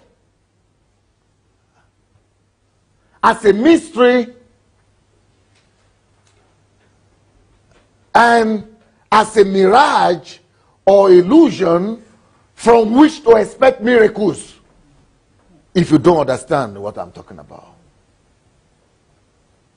You will therefore take your own life and make it dependable upon some abstract things, realities like miracles. If you don't understand what I'm talking about. Let me say it in a new way, in a different way. If you don't know that life is based on laws, principles, and rules, and that life is predictable, and they are based because it functions based on fixed laws, and that life could be dissected and digested and repackaged and assembled. If you don't understand that, you will always be at the mercy of life. And you are at the mercy of life because you are thinking that it is not predictable. You are thinking that it is chaotic, it is abstract, and it is unpredictable. And it is chaotic. It happens by miracles, by chance. Life is a chance, life is a miracle. Life is in the hand of anybody else. In the hand of God, in the hand of Satan, in the hand of events and occurrences, what do you call life, catastrophe, what do you call the famine, hunger, what do you call those things? Act of God, fate, acid accidents, natural catastrophes. You know, life is in the hand of anything, only not in your own hand. We make God wicked. We make God appear wicked. We make God appear unreasonable. We make God appear inconsiderate by that assumption. So we think God just threw us in the jungle and said, find your way anyhow. That's what we mean when we think life depends on miracles, wonders, and some anything that nature or God throws at us. What then differentiates us from pagans? Well, that's exactly what do you call it? Pagans. What is the synonym to pagans? Gentiles. What is therefore the difference between Gentiles, pagans, polytheists people? What is the difference between them then and us? No difference. We are all just the same. They are thinking life depends on some sun, the God of sun, the God of thunder, the God of iron, the God of waters, the God of the sea, the God of accidents, anything that happens, maybe we have to appease the wind, the earthquake, and we too, only we lessen our own from those poly gods and things into just one. Satan or two, Satan or God. Yeah. That's what we do. And that is why unbelievers who have discovered that life is predictable, they just go ahead all the way and throw God out of the window. Because they know that life is predictable. So why are you telling me I have to wait and be depending on God when I can fix it? We push them to that. Because we have not told them that there is a place for God, despite the fact that life is based on laws that are predictable. We have not told them where God's place is. We have not enlightened them to know why God made life predictable. We have not informed them why they could manipulate life or control life or rule over life. But good thing with them, even if they are atheists and they are unbelievers, the good thing about them is they got that lesson that life is based on laws and principles, and they are going for it. And everything we are now enjoying today are majorly from those people who don't even believe in God. They create life for us and make life livable to us and make life affordable and even dwellable for us. And they still don't believe in God. While we still want to live the, what do you call it, superficial life. What do you call it? What the Africans do. Not supernatural. Artificial life. Like not artificial. When you are thinking something, not superficial. What was the name? No.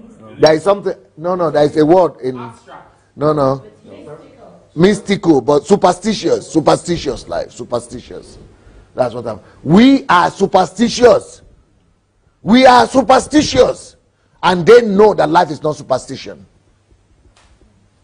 They know life is not superstition. And because they have discovered that one should discover that life is based on laws and principles, you get delivered from superstition. But we, even though our superstition is connected not with sun and moon and wind and anymore, but we still make it superstition, only this time connected to God and Satan. But we are still living our lives as if life is not predictable, life is superstitious.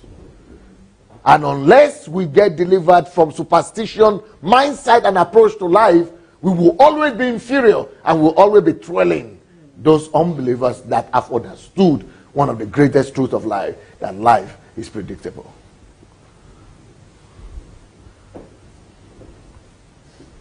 One of the greatest truths for you to therefore discover in your own lifetime will be for you to know that you are not a victim in life. And you are not here in life trying to walk about mysteriously in some mysterious jungles and just groping through life and bugging your head against anything that is out there because you don't know how to avoid them or how to go around them.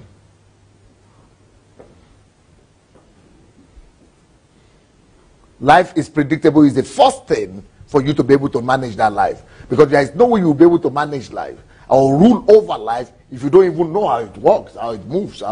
There is no way for you to control the wind if you don't know the movements of the wind.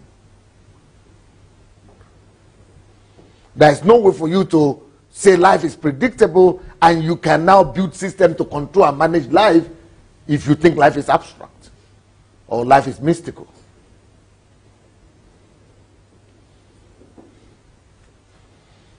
I'm so sorry for you guys today. I feel like I feel like making you sleep another 2 hours and come back fresh. Because what I'm telling you, they're engaging your mind beyond what you're thinking. And they're going to make you to really think and work hard, not physically, but you need to be mentally alert, 100%. You need to be 100%. Otherwise, you're just hearing me in words, but you are not processing me. And I'm afraid that we're at that stage. But I didn't want to talk about this yet even, because I know that today it will be premature to talk about it. But for Uche, who needs to go tomorrow, and that's why I have to stress you. So you've got to be stretched a little bit. And before I go ahead, you know what I'm going to do? I'm going to help you guys. I'm going to send you out into the cold for 5 minutes, for 2 minutes. 2 to 5 minutes. You have to stand in the cold, out there in the cold, then come back. Put on the light, please. Because I want to wake you up. You need that alertness and that soundness of mind for you to be able to listen to me.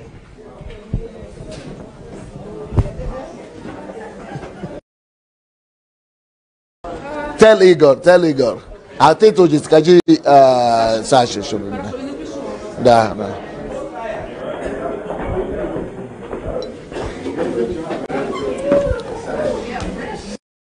That was a good one, huh? Thanks so much. Maybe you didn't think quite as well when I first told you to go, huh? I know, I understand. Beneficial, right? Because the topic is so serious. No, it is. It's applicable to every area. I mean, if you want to really do something, you need to know how to build a system. Yeah. So, yes. Was it helpful? I'm fresh. God knows how to. God has a way of keeping you alert.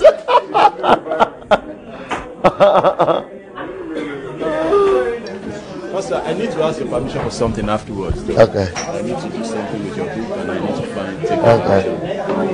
All right. Or otherwise, what you could do also is to tell one of the boys that you need to see me, so they could book an appointment for you. Because I'm leaving 2 a.m. in the morning. You leave tomorrow too? You are the losers. Yeah, he's not the only one leaving. The other guy is leaving too. It's a pity. Ujef Klushili. Okay.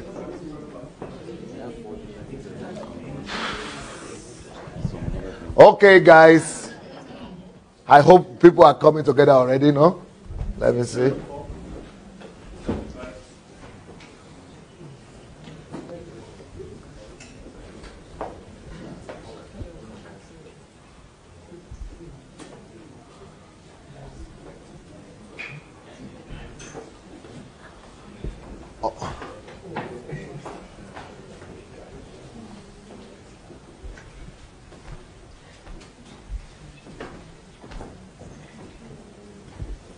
Okay, everybody, we are welcoming people on the Facebook. While we are waiting for you guys, we are also waiting for the people here so that we could start again. This is a very, very serious topic we are addressing.